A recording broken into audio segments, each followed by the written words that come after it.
అధికారులను తెలియక చేస్తారని. ఎక్కడి నుంచి వస్తుందండి ప్రేమ? కావలసి చేసిన, అన్వాంటెడ్గా చేసిన, వాంటెడ్గా చేసిన మన యొక్క ఉద్దేశం ఎలా ఉంటుందంటే, వీడు కావలసే నన్ను చూసి నవ్వాడు, వీడు కావలసే నాకు కాలడ్డం పెట్టాడు, వీడు కావలసే నన్ను చూసి హేళన చేస్తున్నాడు అని మనము చిన్న చిన్న విషయాలకి గ్రామాల్లో సహవాసాన్ని కోల్పోతూ ఉంటాం. ఆయనను ఆ విధముగా సిలువకు తీసుకెళ్తుంటే, ఆ భారాన్ని మోస్తూ ఉంటే, అయినా అంటున్నాడు, అధికారులు తెలియక నా మీద ఈ నేరాన్ని మోపారు. అధికారులు తెలియక చేశారనే సంగతి నాకు తెలుసు. ఈ రోజుల్లో అంత భయంకరమైన సిలువను మోస్తూ, ఆ ఎండ భారమును భరిస్తూ ఆయన పలుకుతున్న మాటలే, తండ్రి వీరేమి చేయుచున్నారో వీరెరుగరు. తన ప్రేమను వెల్లడిపరుస్తున్నాడండి. ఇంత ప్రేమనా? ఇంత భయంకరమైన ప్రేమ? తను మరణమవుతూ, తను గాయాల పాలవుతూ, తను వేదన పడుతూ, తనను శిక్షకు అప్పగించిన వారిని అంటున్నారు, వీరేం చేస్తున్నారో వీరికి తెలియదు గనుక తండ్రి వీరిని క్షమించు. క్షమాగుణం అనేది చాలా కష్టమైన విషయం అండి. మనుషులలో మరీ ఎక్కువ. ఎంత ఎక్కువ అంటే, ప్రతి చిన్న విషయాన్ని కూడా మనకున్న గర్వాన్ని బట్టి, మనకున్నటువంటి ఆ యొక్క తెలియని ఈగో, దాన్ని ఏ విధానం వర్ణించాలో అర్థం కావట్లేదు, దాన్ని బట్టి తగ్గించుకోవడం చాలా కష్టము. ఆయనకు తెలుసు ఆయనలో ఏ నేరము లేదని. ఆయన సిలువకు అప్పగిస్తున్న అధికారులకు కూడా తెలుసు ఆయనలో ఏ నేరము లేదని. తండ్రి దగ్గర అంటున్నాడు, అయ్యా ఈ అధికారులు చేస్తున్నటువంటి తప్పిదాన్ని బట్టి వాళ్ళను క్షమించు. అయ్యో నేను చనిపోతున్నానే, నేను మరణానికి అప్పగించబడుతున్నానే, నా రక్తం ఈ రీతిగా కాడుతుందే, నా శరీరం ఈ రీతిగా మరి దున్నబడిందే అని ఆయన ఏమాత్రము ఆలోచించలేదు. నన్ను ఎవరైతే సిలువకు అప్పగించబడ్డారో, ఎవరైతే నన్ను ఈ రీతిగా కొడుతూ ఉన్నారో, ఎవరైతే ఈ తీర్మానం చేశారో వాళ్ళు తెలియక చేశారు గనుక వారిని క్షమించు. ఫర్గివ్నెస్, క్షమించడం ఆయన నేర్పించాడు. ఈరోజు మనము ఎన్నో ఈ యొక్క గుడ్ ఫ్రైడేలు జరిగించుకున్నాం. ఈరోజు మన ఇరుగు పొరుగు వారిని, మన అన్నదమ్ములను, మన రక్త సంబంధులను క్షమించగలుగుతున్నామా? చిన్న మాట వస్తే ఒక మాటకు 12 మాటలు, 12 మాటలకు 24 మాటలు. మధ్యలో వచ్చేది ఏంటంటే ఆప్యాయతలు, అనురాగాలు కోల్పోవడం. ఆయన మరణిస్తున్నది ఎందుకొరకంటే దేవుని చిత్తాన్ని నెరవేర్చుట కొరకు ఆయన మరణిస్తున్నాడు. వారేదో శిక్ష వేశారని ఆయన తన శిక్షను మోయట్లేదు. ఆ తర్వాత మాటలు అందుకంటాడు, అయితే దేవుడు తన క్రీస్తు శ్రమపడునని సమస్త ప్రవక్తల నోట ముందుగా ప్రచురపరిచిన విషయమును ఏం చేస్తున్నాడు? ఈ విధంగా నెరవేరుస్తున్నాడు. ఆయన తప్పించుకోవాలంటే తప్పించగలడు, ఎదురు తిరగాలంటే ఎదురు తిరిగి మాట్లాడగలడు. కానీ ముందుగానే దేవుడు తనను ఏర్పాటు చేసుకున్నాడు. ప్రవక్తల చేత ఆ మాటలు ముందుగా వచ్చినాయి. ప్రవచనాలు నెరవేర్చబడాలి అంటే ఆయన తండ్రి చిత్తమునకు లోబడాలి.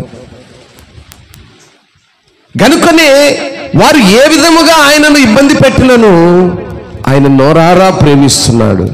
అయ్యా వీరేం చేస్తున్నారు, వీరు ఎరుగరు గనుక వీరిని క్షమించు. వారి అధికారులైనను మరెవరైనను వీరు చేస్తున్నటువంటి ఈ తప్పిదము వారు తెలిసి చేసినది కాదు, తెలియక చేసింది గనుక వీరిని క్షమించు అనే విషయాన్ని మనము ఇక్కడ చూస్తున్నాం. సమయం అంతా నేనే తీసుకుంటే ఇంకా ఎన్నున్నాయి? 6 మాటలు ఉన్నాయి. మిగతా వాళ్ళంతా ఉరిని చూస్తున్నారు. అయ్యగారే మొత్తం చెప్పేసి మమ్మల్ని ముందుగా మీరు ఎవరు చెప్తారు, పేరియండి అన్నాడు. మొత్తం ఆయన చెప్తే మేమేం చెప్పాలని చూస్తున్నారు. నాకు అర్థమైపోయింది, కనుకే నేను ముగిస్తున్నాను. ఈ చివరి మాటను చదివి సమయాన్ని మీకు అప్పగిస్తాను. కొలసలకు రాసిన పత్రిక 3వ అధ్యాయము 13వ వాక్యాన్ని ఒకసారి చూద్దాం. ఎవడైనను తనకు హాని చేసినని ఒకరినొకడు అనుకునేలా ఒకరినొకడు సహించుచు ఒకరినొకడు క్షమించుడి. ప్రభువు మిమ్మును క్షమించిన లాగున మీరును క్షమించుడి. ఆమేన్. ఈ మొదటి మాట యొక్క ఉద్దేశము వన్ వర్డ్లో అర్థమైంది అనుకుంటున్నాను.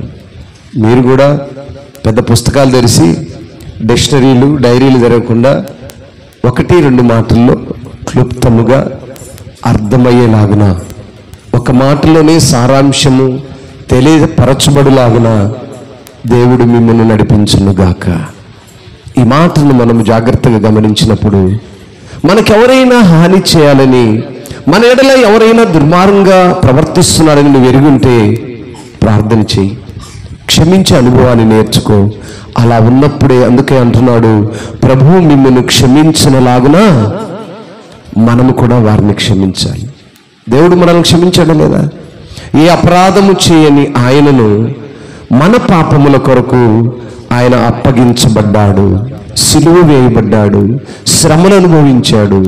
గనుక ఆ విషయాలను ఎరిగిన మనము ఆయన యొక్క మరి ఉద్దేశము, ఆయన ఏమైతే ఉన్నాడో, ఏమై ఉన్నాడో, ఏమైతే పలుకుతూ ఉన్నాడో ఆ విషయాలను మనము ఎరిగిన వారముగా ఉండటము. మరి ఈనాటి ఈ యొక్క శిలువ ధ్యానములలోని మొదటి మాట, ఈ 7 మాటల్లోని మొదటి మాట క్షమించే అనుభవము.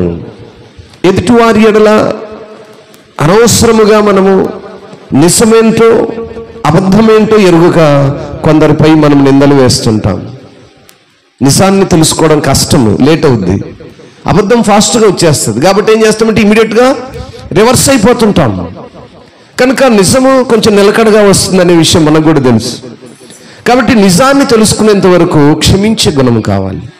ఓకే, నన్ను అన్నదా పలాక్క, నన్ను అన్నాడు పలానా అన్నయ్యలాగా, ఓకే ఇట్స్ ఆల్ రైట్, దేవుడే చూసుకుంటాడు అని నువ్వు ఒక్క క్షణం ఆగగలిగితే ఎన్ని అద్భుతాలు చూస్తామో. అనుభవపూర్వకంగా మేము అనుభవించిన విషయాలు చాలా ఉన్నాయి. కనుక యేసుప్రభువు వారు మనకు సూటిగా చెప్తున్నాడు, మీరు నేను ఏ క్షమాపణ అయితే నేర్చుకొని తండ్రి దగ్గర నుంచి మీకు ఉపదేశించానో ఆ ఉపదేశమును మీరు కూడా అనుసరించండి అన్నాడు. అట్టి కృపల దేవుడు మనల్ని నడిపించునుగాక. ఆమేన్. మరలా మరి 2వ మాట కొరకై సిద్ధపడదాం. సెకండ్ వర్డ్ నయోమి, సహోదరి నయోమి.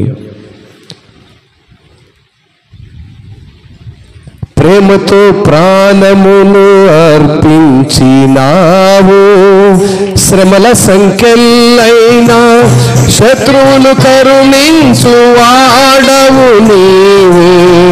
ప్రేమతో ప్రాణమును అర్పించినావు, శ్రమల సంఖ్యలైనా శత్రువులు కరుణించు వాడవు నీవే.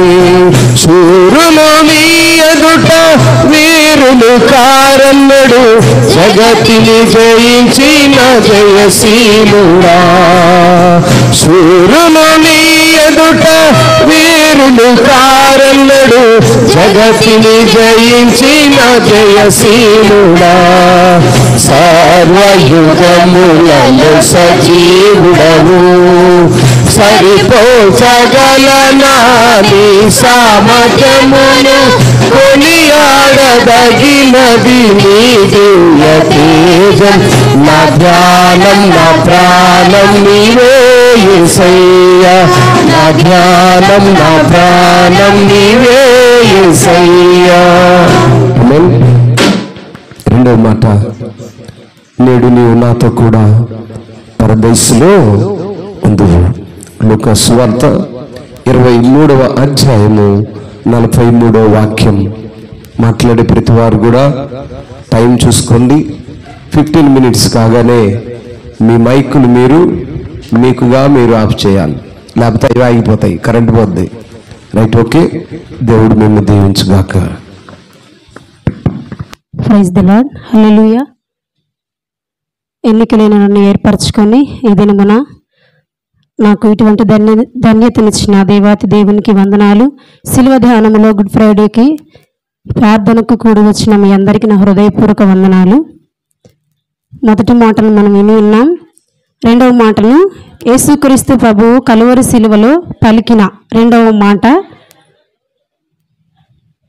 లూకాసు వార్త 23వ అధ్యాయము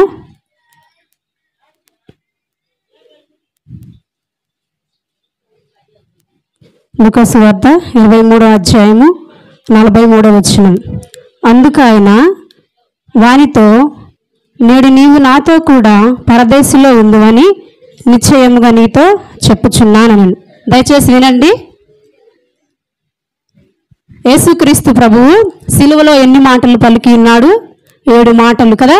యేసుక్రీస్తు ప్రభు కలువరి సిలువలో 7 మాటలు పలికి ఉన్నాడు. అందులో నేను మాట్లాడే మాట రెండవ మాట అందరూ గుర్తుపెట్టుకోండి. అందుకు ఆయన వానితో, నేడు నీవు నాతో కూడా పరదేశంలో ఉందవని నిశ్చయముగా నేను నీతో చెప్పుచున్నాను. యేసుక్రీస్తు ప్రభువు సిలువ వేయబడిన తర్వాత ఫస్ట్ ఏం మాట్లాడిండు? క్షమించండి. ఏంటిది? క్షమాపణ. రెండవది పరదేశిలో స్థానము. అంటే మనం ఈ లోకంలో ప్రయాసపడుతూ ఉన్నప్పుడు ఇక్కడ యేసుక్రీస్తుని నమ్మి రక్షణ పొంది బాప్టిజం పొంది నిరీక్షణతో ఎదురు చూస్తున్నటువంటి యాత్ర ఏంటంటే పరలోక రాజ్యం కదా. మనము ఈ లోకంలో జీవిస్తూ ఉన్నామంటే ప్రభువుని నమ్ముకొని పరలోక రాజ్యంలో చేరటం కోసమే జీవిస్తూ ఉన్నాం. అయితే యేసుక్రీస్తు ప్రభువు రెండవ మాటగా కలువరి సిలువలో యేసుక్రీస్తు ప్రభువుకు సిలువ వేస్తూ అతనితో కూడా ఇద్దరు బందిపోటు దొంగలకు కూడా సిలువ వేశారు. ఆ బందిపోటు దొంగలతో కలిసి యేసు ప్రభువుని సిలువ వేశారు. అయితే ఆ బందిపోటు దొంగలలో 2 దొంగలు కలిసి ప్రభువుతో కలిసి సిలువ వేయబడిన తరువాత ఈ దొంగలతో కలిసి నేరస్తుడు కానటువంటి యేసు ప్రభువుని నేరస్తునిగా దొంగలతో కలిసి ఒక దొంగగా సిలువ వేస్తూ ఉన్నారు. అయితే ఈ 2 దొంగల మధ్యన ఎవరున్నారు? నేరం చేయనటువంటి క్రీస్తు ఉన్నాడు. ఆయనే ప్రభు అయిన యేసుక్రీస్తు. అయితే నేరం చేయనటువంటి ఇతనికి ఈ దొంగలతో కలిసి సిలువ వేయటము అది న్యాయమేనా? కాదు. న్యాయము ఎంత మాత్రము కాదు. అయితే యేసుక్రీస్తు ప్రభు ఈ 2 దొంగల మధ్య ఎందుకు సిలువ వేయబడి ఉన్నాడంటే దొంగలు అనేటువంటి దొంగతనము అనేటువంటిది దొంగలు అనేటువంటిది సృష్టిలో దేవుడు నియమించింది. అయితే యేసు ప్రభువు ఇశ్రాయేలు ప్రజల మధ్య 7 వాగ్దానాలు నిర్ణయించాడు. ఏంటంటే చూద్దాము. నిర్గమాకాండము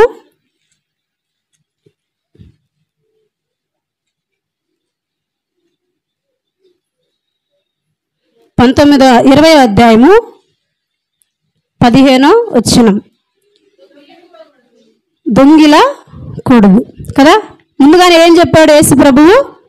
దొంగిల కూడదు. కానీ దొంగిలించకూడదు అని నీతిమంతుడుగా ఆయన పరిశుద్ధుడుగా ఉండి ప్రజలకు చెప్పినప్పుడు అతడు దొంగలతో కలిసి శిక్షను అనుభవిస్తూ ఉన్నాడు. అయితే ఈ దొంగలను ఎందుకు దేవుడు దొంగలతో కలిసి సిలువ వేయబడి ఉన్నాడంటే యేసు ప్రభువు దొంగలతో కలిసి సిలువ వేయబడి ఉన్నాడు. ఎందుకంటే ఈ లోకంలో దొంగలుగా ప్రార్థనకు రాక దేవుని మందిరానికి రాక పాపము అనేటువంటి దొంగలు అనేటువంటి ఊబిలో ఉండి దేవునికి వ్యతిరేకంగా ఉంటున్న వారిని నిమిత్తమై ఈ దొంగల మధ్య యేసు ప్రభువుకి సిలువ వేశారు. అంటే ఇటువంటి దొంగలకు కూడా రక్షణ అనేది ఉంది. దొంగలకు కూడా రక్షణ అనేది ఉంది. నేను పాపిని ప్రభువా అని దేవుని సన్నిధికి రాలేక ఎంతమంది అయితే వెనకబడిపోతున్నారో, నేను దొంగనయ్యా, నీ సన్నిధిని నీ సమయాన్ని నేను వేచించుకోక నేను ఆ సమయాన్ని దొంగిలిస్తున్నటువంటి దొంగను కాబట్టే నేను నీ సన్నిధికి రాలేకపోతున్నానని చెప్పి దేవుడు ఈ దొంగల మధ్య సిలువ వేయించుకున్నాడు. కానీ అటువంటి ఆలోచన కలిగి నేను దొంగని అని ఎవరైతే ఒప్పుకుంటారో ప్రభువు నీ కోసం పరలోక రాజ్యాన్ని సిద్ధపరిచాడు. ఈ 2 మధ్యన యేసు ప్రభువు సిలువ వేయటము దేవునికి న్యాయము కాదు. కానీ ఇద్దరు దొంగల మధ్య యేసు ప్రభువు వేలాడదీయబడిన తర్వాత 23:39 వచనంలో అంటాడు, వ్రేలాడవేయబడిన ఆ నేరస్తులలో ఒకడు ఆయనను దూషించుచు, నీవు క్రీస్తువు గదా, నిన్ను నువ్వు రక్షించుకొనుము, మమ్మను కూడా రక్షించమని చెప్పను. ఫస్ట్ దొంగ ఏమన్నాడు? నీవు క్రీస్తువు కదా, నిన్ను నువ్వు రక్షించుకొని మమ్మను కూడా రక్షించుము. ఇటువంటి స్థితిలో మన జీవితాలు ఉన్నాయి. మొదటి స్థితిలో ఉన్నటువంటి దొంగ జీవితంలో మన జీవితం కూడా ఉంది. నేను ప్రార్థనకి వెళ్తున్నాను, దేవుని సన్నిధికి వెళ్తున్నాను, నేను ఒప్పందం చేసుకున్నాను, ప్రతిదీ దేవుని సన్నిధిలో నేను అర్పణలు అర్పించుచున్నా, కానీ నాకు కార్యము జరగట్లేదు అన్నటువంటి స్థితిలో మనము ఉన్నాము. ఈ దొంగ కూడా ఉన్నాడు. యేసు ప్రభు చేసే కార్యాలు ఎవరు గుర్తుపెట్టుకోరు, కానీ చేయని కార్యాలు ఉంటాయి కదా. మనలో విశ్వాసం లేకుండా అవిధేయతతో దేవుని సన్నిధికి వచ్చి విశ్వాసంతో అడగకుండా ఆ కార్యం జరగకుండా ఉన్నప్పుడు ఈ కార్యం నాకు చేయలేదంటాం. అయితే అటువంటి స్థితిలో మొదటి దొంగ ఉన్నాడు. ఆ దొంగ ఏమంటున్నాడు? నిన్ను నువ్వు రక్షించుకొని నన్ను కూడా రక్షించుము. మరి ఆయన రక్షించుకోలేడా? యేసు ప్రభు రక్షించుకుంటాడు. కానీ దొంగకు రక్షణ కావాలంటే ఆయన రక్షించుకోకూడదు. ఆయన ఏం చేయాలి?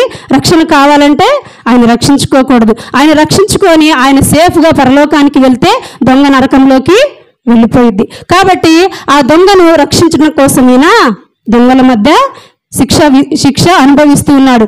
ఆ ఫస్ట్ దొంగ ఏమంటున్నాడు? నిన్ను నువ్వు రక్షించుకొని, ఏంటిది? క్రీస్తువు కదా, నువ్వు క్రీస్తువు కదా, నిన్ను నువ్వు రక్షించుకొని మమ్మను కూడా రక్షించుము అంటున్నాడు. మరి క్రీస్తు అయిన యేసు ప్రభువు రక్షించుకుంటాడు, కానీ అటువంటి జీవితంలో మనము కూడా ఉంటున్నాం. కాబట్టి ఆ స్థితిలో ఉన్నవారికి రెండవ దొంగ కూడా చెప్తూ ఉన్నాడు.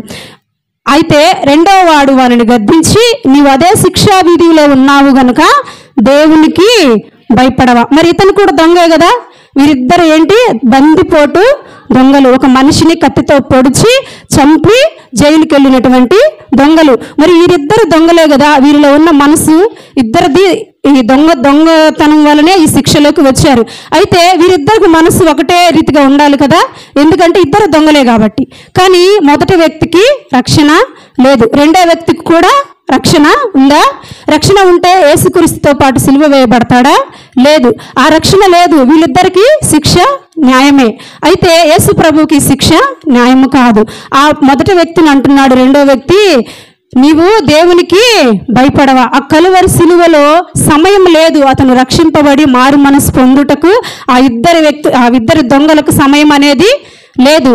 కొన్ని దినాలు ఒక తప్పు చేసిన తర్వాత జైల్లో పెడితే, జైలు నుంచి వచ్చిన తర్వాత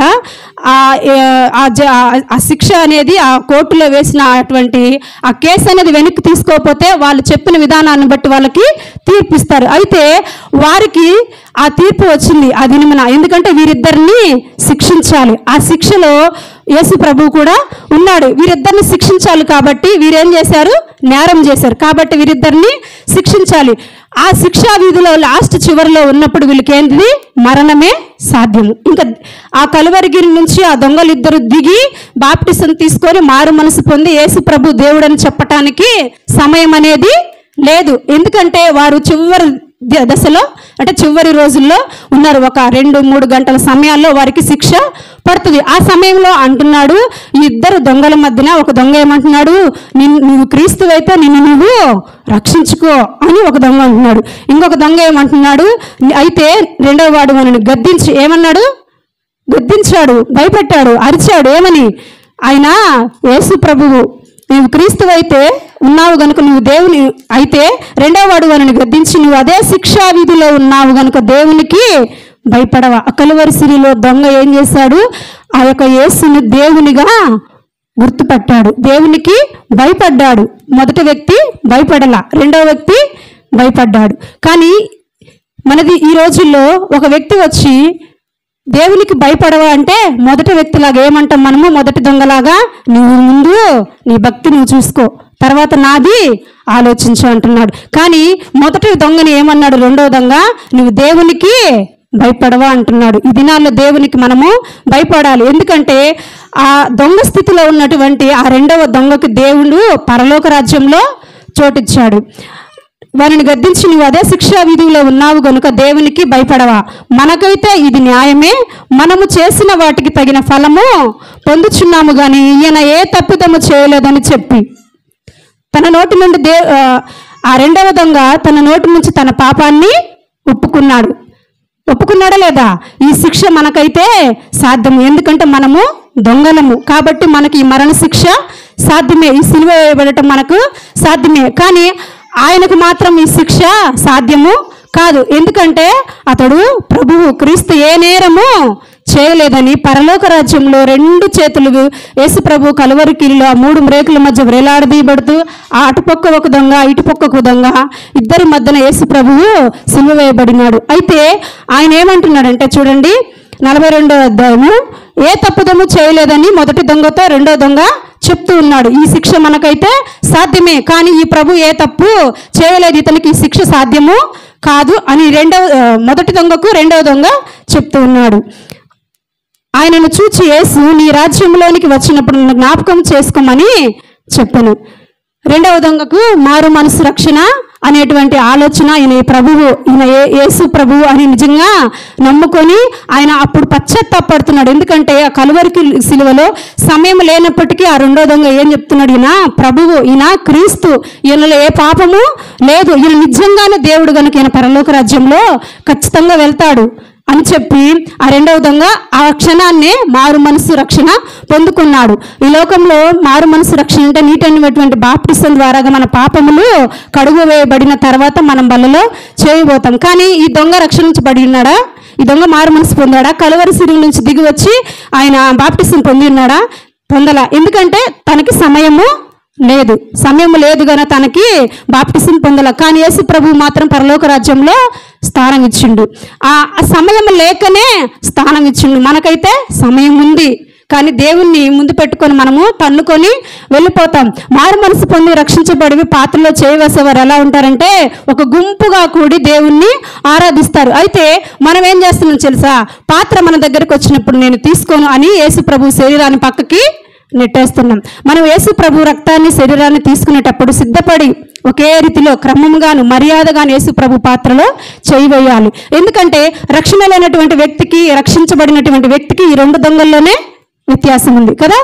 మొదటి వ్యక్తి ఏమన్నాడు, నువ్వు క్రీస్తువైతే నువ్వు రక్షించుకొని నన్ను రక్షించు. రెండో వ్యక్తి ఏమన్నాడు, అతన్ని గద్దిస్తున్నాడు. తప్పు, అతను క్రీస్తు యేసు ప్రభువు దేవుడు, అతడు ఏ తప్పిదము చేయలేదు అని చెప్పి తన రక్షణ గురించి ఏమంటున్నాడు, అందుకు ఆయన వానితో నేడు నీవు నాతో కూడా పరదేశంలో ఉందని నిశ్చయముగా చెప్పుచున్నాను నేను.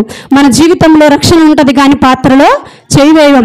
మనము పాత్రలో చేయి వేయడానికి సిద్ధపడతాం కానీ ముందుకు రాలేము. రక్షించబడతామని చెప్పి ఆ మారు మనసు పొంది తీర్మానం కలిగి నేను బాప్టిజం తీసుకుంటాను అని చెప్పి వేరే వ్యక్తితో అన్నారంటే ఇప్పుడు తీసుకోకూడదు, నువ్వు పాపివి, ఇంకా చేయవలసింది చాలా ఉంది, అనుభవించవలసింది చాలా ఉందని చెప్పి ఆ విశ్వాసిని, దేవుని యొద్దకు వస్తున్న విశ్వాసిని కూడా మనము ఆటంకపరుస్తాం. మరి మొదట వ్యక్తి ఈ దొంగ మాట వింటే రెండవ దొంగ కూడా దూషించేవాడు కదా, దూషిస్తాడా లేదా? కానీ ఈ దొంగ మాట ఇంకొక దొంగ వినలా. అతడు ఏం చేశాడు, తన రక్షణ మార్గాన్ని సిద్ధపరుచుకున్నాడు. యేసు ప్రభు అని తను నిజమైన దేవుడని తను నమ్మి ఉన్నాడు. కాబట్టి అతడు నమ్మిన తర్వాత నేడు నీవు నాతో కూడా పరదేశంలో ఉందని యేసు ప్రభు ఏం చెప్పాడు, ఆ దొంగతో వాగ్దానం చేశాడు కదా. మరి ఆ దొంగకు రక్షణ వచ్చిందా? పరలోక రాజ్యంలో స్థానం ఉందా? ఈ దినమున ఎంతమంది అయితే నేను దొంగను, నేను పాపిని, పాపం అనే దొంగ ఊబిలో నేను నిలిచి ఉన్నాను కాబట్టి నేను రక్షణ పొందాలా, మారు మనసు పొందాలా, ఇంకా సమయం ఉందిలే, నేను దొంగనేగా, నీకు సమయం ఉంది, కానీ ఈరోజు నీదో అవుతుందో కాదో తెలీదు, రేపటి గురించి అతిశయపడకము, ఏ దినమున ఏది కావాలో ప్రభువుకి తెలుసు. నీ మనసులో తీర్మానం కలిగిందా, రక్షించబడు, కలిగిన వెంటనే రక్షించబడాలి. ప్రభు ఏమన్నాడు, నమ్మి బాప్టిజం పొందినవాడు రక్షించబడిన అన్నాడు. కాబట్టి ఆ దొంగ మాటలు, ఫస్ట్ దొంగ రెండో దొంగ మాట కానీ వినింటే అతడు కూడా దూషించేవాడు ప్రభువుని, కానీ దూషించలా. మొదటి స్థితిలో ఉన్న దొంగ ఏం చేశాడు, దూషించాడు. కడపటి స్థితిలో ఉన్న దొంగ ఏం చేశాడు, పరలోక రాజ్యాన్ని పొందుకున్నాడు. ప్రభు అందరినీ క్షమించేవాడు, అందరినీ ప్రేమించేవాడు. ఈ దొంగ ఊబిలో ఉన్నటువంటి జీవితాలను దేవుడు పరలోక రాజ్యంలో చేర్చట నిమిత్తమై ఈ దొంగల మధ్య సిలువ వేయబడి ఉన్నాడు. నేను దొంగను కదా, నాకు సిలువ ఎందుకు, నేను దేవుని సన్నిధికి రాలేను, దేవుడి దగ్గరికి రాలేను అని చెప్పి భయపడుతున్నావా? లేదు. దేవుడు మీ మధ్యనే సిలువ వేయించుకున్నాడు. ఎందుకంటే నేను పరలోక రాజ్యంలో తీసుకెళ్ళటానికి. మనకి ఈ లోక ప్రయత్నం మొత్తం ఏంటిది?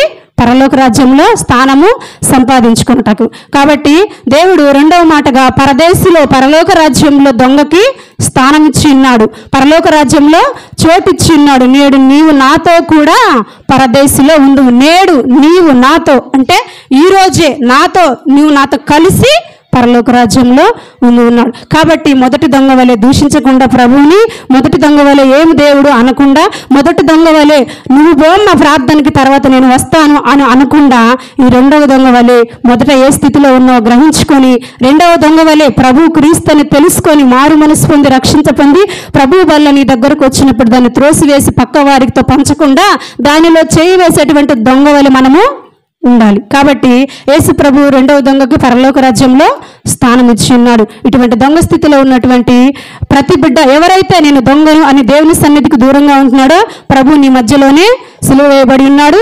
నీ కోసము నా కోసమే పరలోక రాజ్యాన్ని సిద్ధపరిచి ఉన్నాడు. దేవుడు ఈ రెండవ మాటను దీవించి ఆశీర్వదించునుగాక. ఆమేన్. మంచిది. చక్కగా రెండవ మాటను పలికినటువంటి సహోదరి నయోమికి దేవుడు ఇంకా బలమైనటువంటి ఉన్నతమైనటువంటి పని భారమును అప్పగించునుగాక. అన్యాయపు తీర్పు నుండి ఘోరమైన శిక్షను వేసాగ్ని జ్వాలలలో దోషివై నిలిచావా. అన్యాయపు తీర్పు నుండి ఘోరమైన శిక్షను వేసాగ్ని జ్వాలలలో దోషివై నిలిచావా. నా దోష క్రియలకై సిలువలు బలి అయితివా. నా దోష క్రియలకై సిలువలు బలి అయితివా. నా ప్రాణ క్రయధనముగా రక్షించితివా. కలువరి గిరిలో సిలువదారివై వేలాడితివా నా యేసయ్యా. ఆమేన్. రెండో మాట, today you will be with me in paradise. Paradise అనగా పరదేశు అనే రెండో మాటను చాలా చక్కగా మరి వివరించడము, సమయాన్ని జ్ఞాపకంచుకొని మరి నడిపించిన వాళ్ళ బిడ్డను బట్టి వందనాలు. మూడో మాట, థర్డ్ వర్డ్, జే కెనంజ నాన్సీ, అమ్మా ఇదిగో నీ కుమారుడు అని తన తల్లితో చెప్పాను. Behold your son, behold your mother. John chapter 19 verse 26-27. యోహాను సువార్త 19:26-27 వాక్యాలు.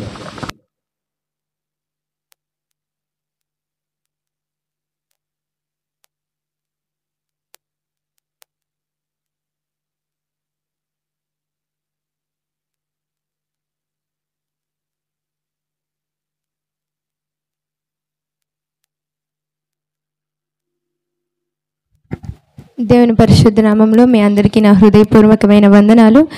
ఇంతటి కృపను దయచేసిన దేవునికి, దేవుడు పలికిన 7 మాటల్లో 3వ మాట తెలియజేయడానికి దేవుడిచ్చిన కృపను బట్టి దేవునికి కృతజ్ఞతాస్తుతులు చెల్లించుచున్నాను.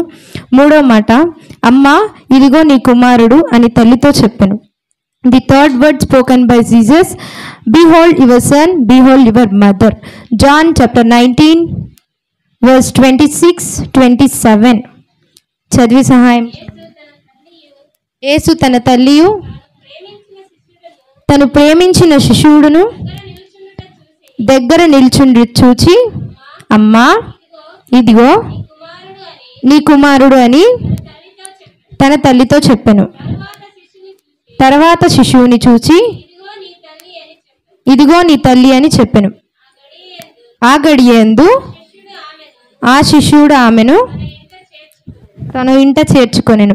ఇక్కడ దేవుడు సిలువ వేసేటప్పుడు ముందు 2 మాటలు అయిపోయిన తర్వాత తను సిలువ వేసే సమయంలో తన ముందు ఉన్న తన తల్లిని చూచి యోహాను తన శిష్యుడైన యోహానుకు అప్పగించుచున్న భాగాన్ని మనము 3వ మాటలో చూస్తాము.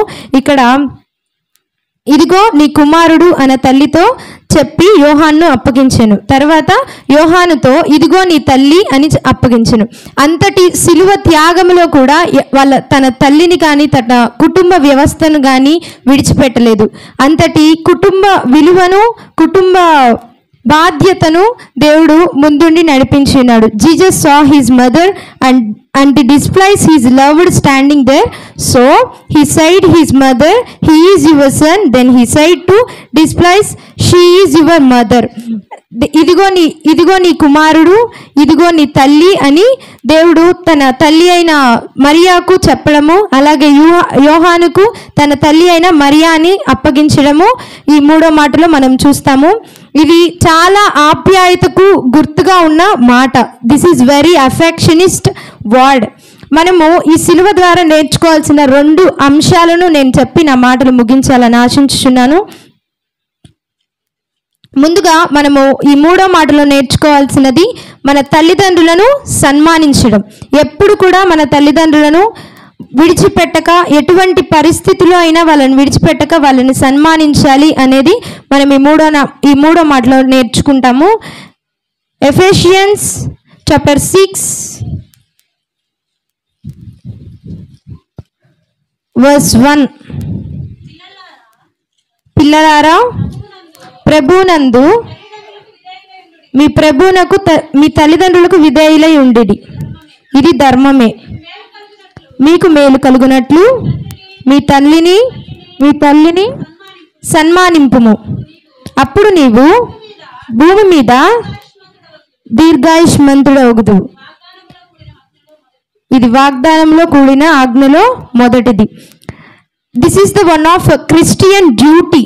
ఇది మనకి దేవుడు అనుగ్రహించిన ఒక పని లాంటిది. తల్లిదండ్రులను ఎప్పుడు విడిచిపెట్టక సన్మానించడం. మళ్ళీ ఇంకోటి మనం నేర్చుకోవాల్సింది ఏంటంటే మన కుటుంబం పట్ల బాధ్యత కలిగి ఉండాలి. 1 తిమోతి చాప్టర్ 5 వర్స్ 8. ఎవడైనను స్వకీయులను విశేషముగా తన ఇంటి వారిని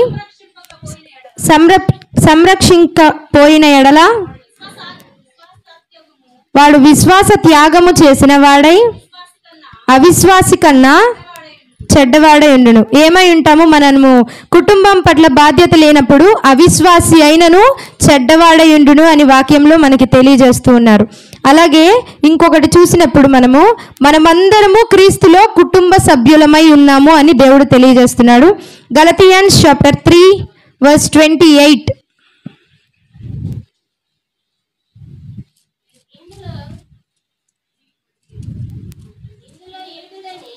ఇందులో యూదుడని క్రీస్తు దేశస్థుడని లేదు, దాసుడని స్వతంత్రుడని లేదు, పురుషుడని స్త్రీ అని లేదు, యేసుక్రీస్తునందు మీరందరూ ఏకముగా ఉన్నారు. క్రీస్తు యేసునందు మనమందరము ఏకంగా ఉన్నాము కనుక దేవుడు ఈ సిలువలో మనతో మాట్లాడిన 7 మాటలను మనం ఎప్పుడు విడవక ఎడబాయక మనం ఈరోజు 3 నేర్చుకొని ఉన్నాం. మొదటిగా తల్లిదండ్రులను సన్మానించడం, రెండవదిగా మన కుటుంబం పట్ల బాధ్యత కలిగి ఉండడం, మూడవదిగా మనము క్రీస్తు యేసు పట్ల కుటుంబ సభ్యులమై ఉన్నాము అని 3వది నేర్చుకొని ఉన్నాం. 3వ మాట ద్వారా నాతో మాట్లాడిన దేవాతి దేవునికి వందనాలు, స్తుతులు, స్తోత్రాలు చెల్లించు.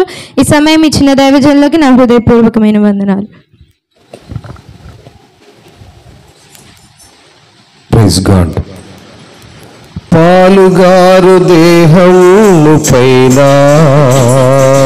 పాపాత్ముల కొరడాలు ఎన్నో, పాలుగారు దేహము పైన పాపాత్ముల కొరడాలు ఎన్నో, నాట్యమాడినాయి నడి వీధిలో నడిచాయి, నాట్య నాట్యమాడినాయి, నడి వీధిలో నడిచాయి, నోరు తెరువలేదాయ ప్రేమ, బదులు పలుకలేదాయ ప్రేమ, నోరు తెరువలేదాయ ప్రేమ, బదులు పలుకలేదాయ ప్రేమ. ఇది ఎవరి కోసమో, ఈ జనుల కోసమే, ఈ జగతి కోసమే, ఈ జనుల కోసమే, ఈ జగతి కోసమే. సిలువలో సాగింది యాత్ర, కరుణామయుని దయగల పాత్ర. ఫోర్త్ వర్డ్ పితేజ. నా దేవా, నా దేవా, నన్నెందుకు చేవిడిచితివి? My God, why have you forsaken me? Matthew chapter 27 verse 43. Time దృష్టిలో ఉంచుకోవాలి. Take care.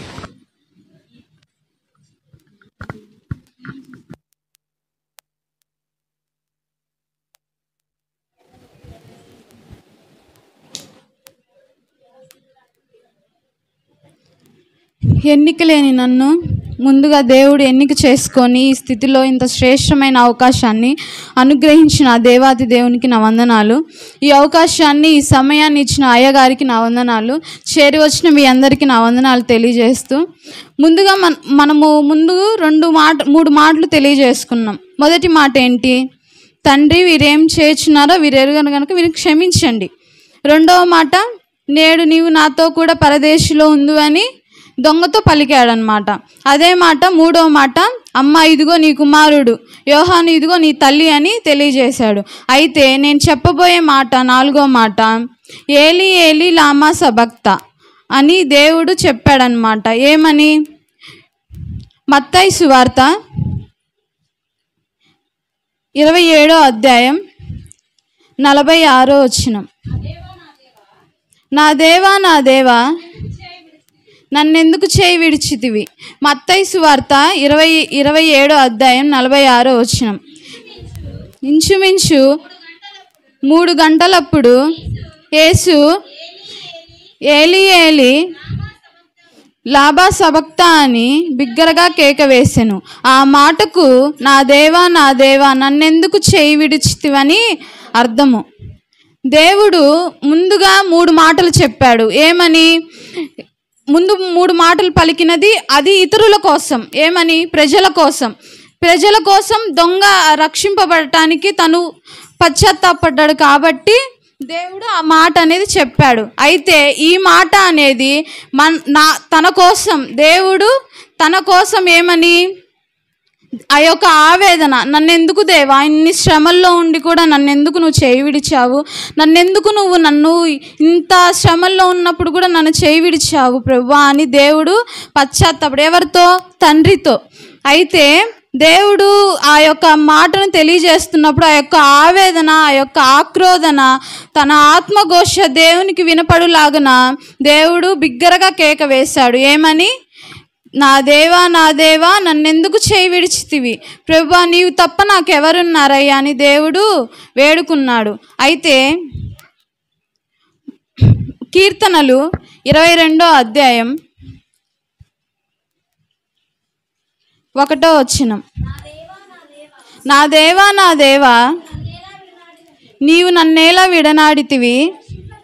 నన్ను రక్షింపక, నా ఆత్మధ్వని వినక నీవేలా దూరంగా ఉన్నావు? నా దేవా, పగలు నేను మొరపెట్టుచున్నాను, రాత్రివేళ నేను మౌనంగా ఉండలేదు. దేవుడు తండ్రికి ఎంతగానో వేడుకున్నాడనమాట.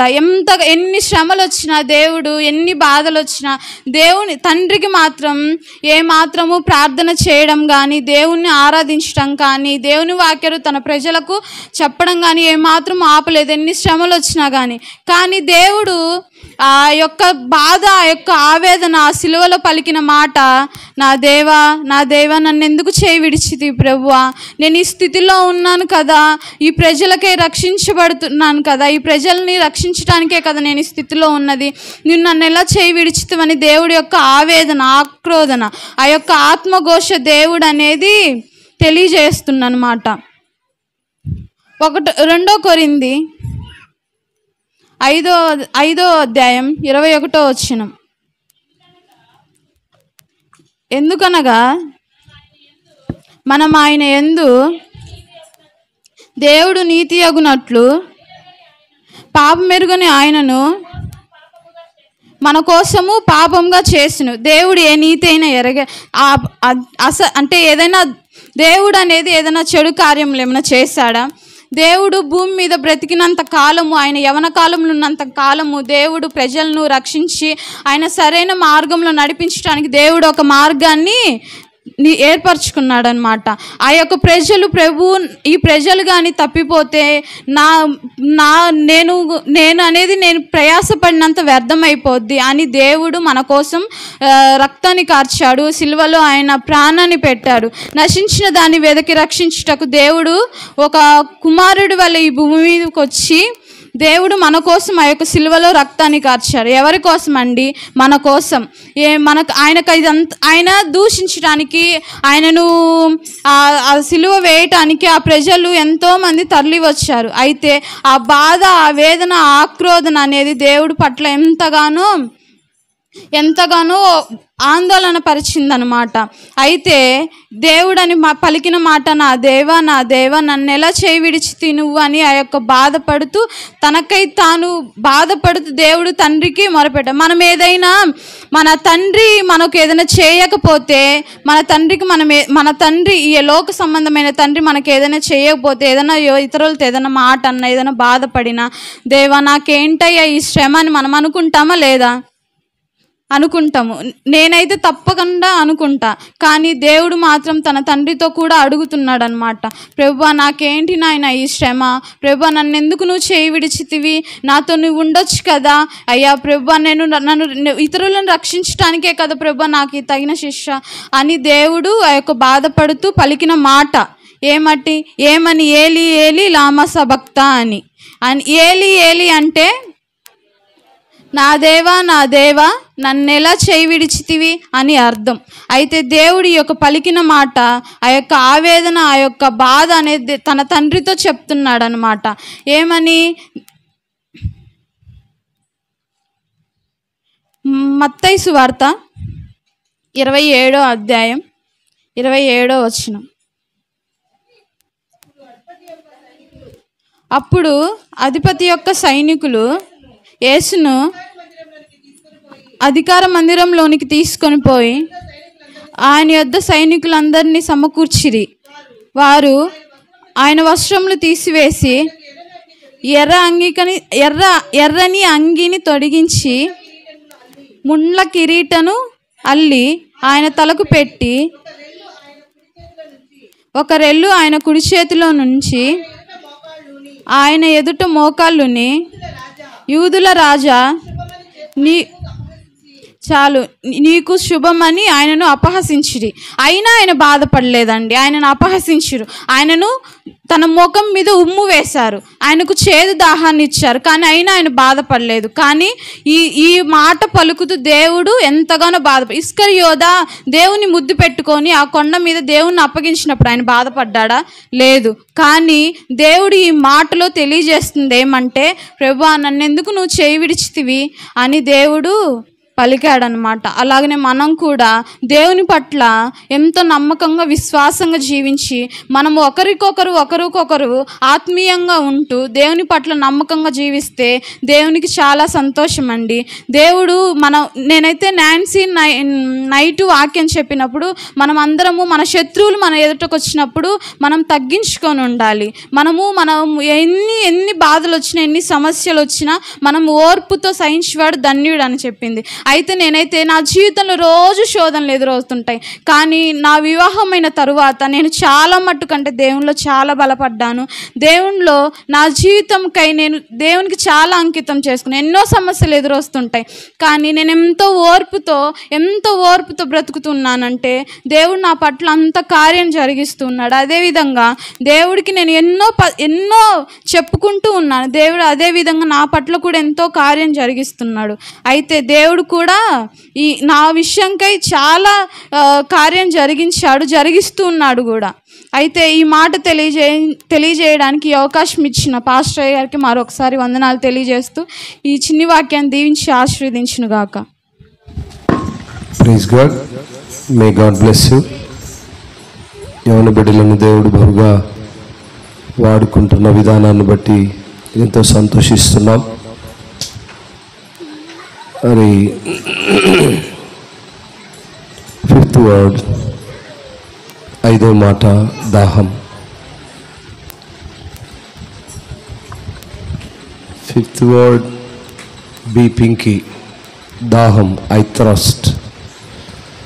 దాహమని అడిగాడు ప్రభువు, చేదు దాహమిచ్చుంది లోకము.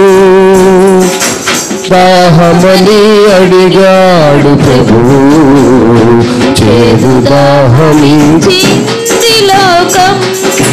చిరకలిచ్చినారు మరి బరిసతగుచ్చారు, చిరకలిచ్చినారు మరి బరిసతగుచ్చారు. నోరు తెరువలేదాయ ప్రభువు, మరులు పలుకలేదాయ ప్రభువు. ఇది ఎవరి కోసమో, ఈ జగతి కోసమే, ఈ జనుల కోసమే, ఈ జగతి కోసమే, ఈ జనుల కోసమే. సిలువలో సాగింది యాత్ర, కరుణామయుని దయగల పాత్ర. మంచిది.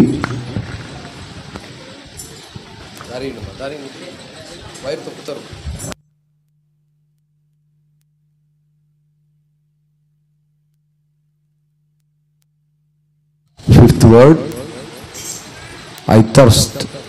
యోహాను సువార్త 19:28.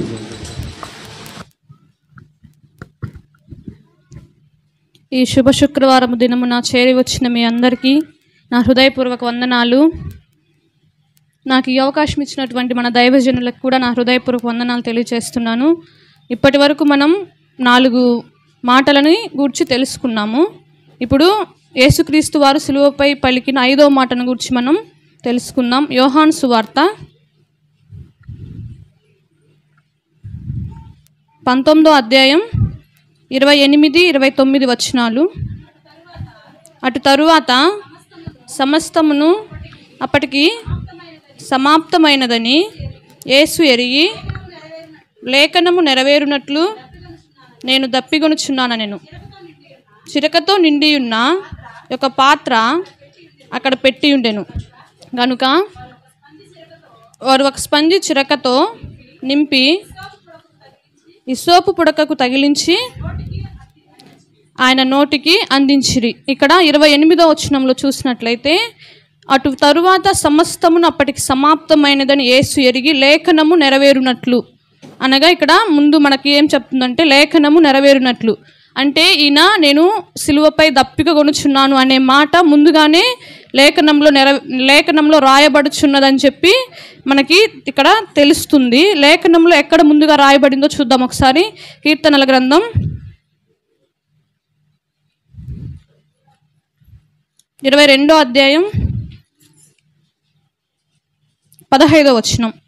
నా బలము ఎండిపోయి చిల్ల పెంకు వలె ఆయను, నా నాలుక నా దవడను అంటుకొని ఉన్నది. అంటే ఒక 1000 సంవత్సరాల పూర్వం, అనగా ఈయన యేసుక్రీస్తు వారు సిలువ వేయబడక ముందు 1000 సంవత్సరాల పూర్వము దావీదు భక్తుని ద్వారాగా ముందుగానే ఈ లేఖనంలో ఈయన దప్పికొనుచున్నాను, నేను దప్పికొనుచున్నాను అని చెప్పే మాటని 22వ అధ్యాయం కీర్తనల గ్రంథము 15వ వచనంలో ముందుగానే రాయబడి ఉన్నది. లేఖనాలలో ఈ మాట పలుకుతాడని ఉంది.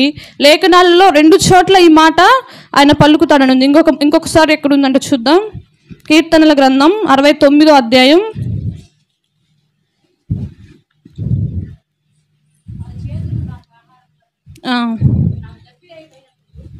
'చేదు చిరకను నాకు దప్పిక అయినప్పుడు చేదు చిరకను ఆయనకి ఇచ్చారంట. ఇక్కడ రెండు చోట్ల మనకి ఇక్కడ లేఖనాలలో ముందుగానే దావీదు భక్తుడు ఆయన దప్పికొనుచున్నాడని రాసి ఉంచాడు. దావీదు గారు రాసిన ఈ యొక్క 22-69 కీర్తనలలో యేసుక్రీస్తు వారు శిలువ మరణం గురించి అనేక విషయాలు ముందుగానే ప్రవచించబడ్డాయి. ఈయన లేఖనం నెరవేర్చాలనే తపన ఈయనలో చాలా మనకి ఇక్కడ కనిపిస్తుంది. అయితే ఈయన ఎవరి కోసం ఈ దాహము, నేను దప్పికొనుచున్నాను, నాకు దాహమవుచున్నదని ఈయన ఎంతోమంది దాహం తీర్చాడు. కానీ ఈయన ఎవరి కోసము నాకు దప్పిక అవుచున్నదని చెప్పి ఇక్కడ ఈ మాట పలికి ఉన్నాడంటే, నశించిపోచున్న ఆత్మల కొరకు, నశించిపోచున్న ఆత్మలు రక్షించాలనే దప్పిక యేసుక్రీస్తులో ఉంది. అంత తీవ్రమైన వేదన శ్రమను పొందుతూ కూడా మన కోసం, మనల్ని రక్షించడం కోసం, మన పాపంను ఆయన క్షమించడం కోసం ఆ భయంకరమైన శ్రమను పొందుతూ కూడా మనల్ని క్షమించాలనే ఆశతోటి నశించిపోతున్న ఎన్నో ఆత్మను రక్షించాలనే దప్పికను ఆయన కలిగి ఉన్నట్లుగా మనకి లేఖనాలు సెలవిస్తున్నాయి.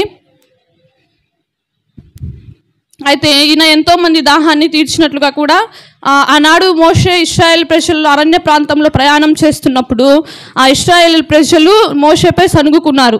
మాకు దాహం అవుతున్నది, మాకు నీరు లేదు, ఇక్కడ ఏం లేదు, ఆహారం లేదని చెప్పి మోషేపై సనుగుచున్నప్పుడు అప్పుడు దేవుడు ఏం చెప్తాడు మోషేకి, మోషే ఈ బండను నీవు కొట్టినప్పుడు వారికి నీరు వస్తుందని చెప్పగానే ఆ బండను మోషే కొట్టినప్పుడు ఎంతో నీరు, లక్షలాది మంది ప్రజలు త్రాగడానికి గల నీరును కూడా దేవుడు ఆ సమయంలో వారికి అందిస్తాడు. కానీ ఈయనకి దాహం అని ఎందుకు అంటున్నాడు?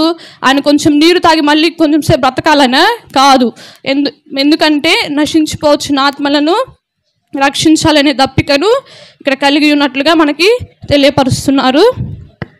మనము ఆయన నీరు తాగి కొంచెం బతకాలని ఎంత మాత్రం కాదు, కానీ మనం అందరము ప్రభు బిడ్డలుగా జీవించాలని మన పట్ల ఆయన దప్పిక కలిగి ఉన్నాడు. ఈ కొద్ది మాట దేవుడు దీవించునుగాక.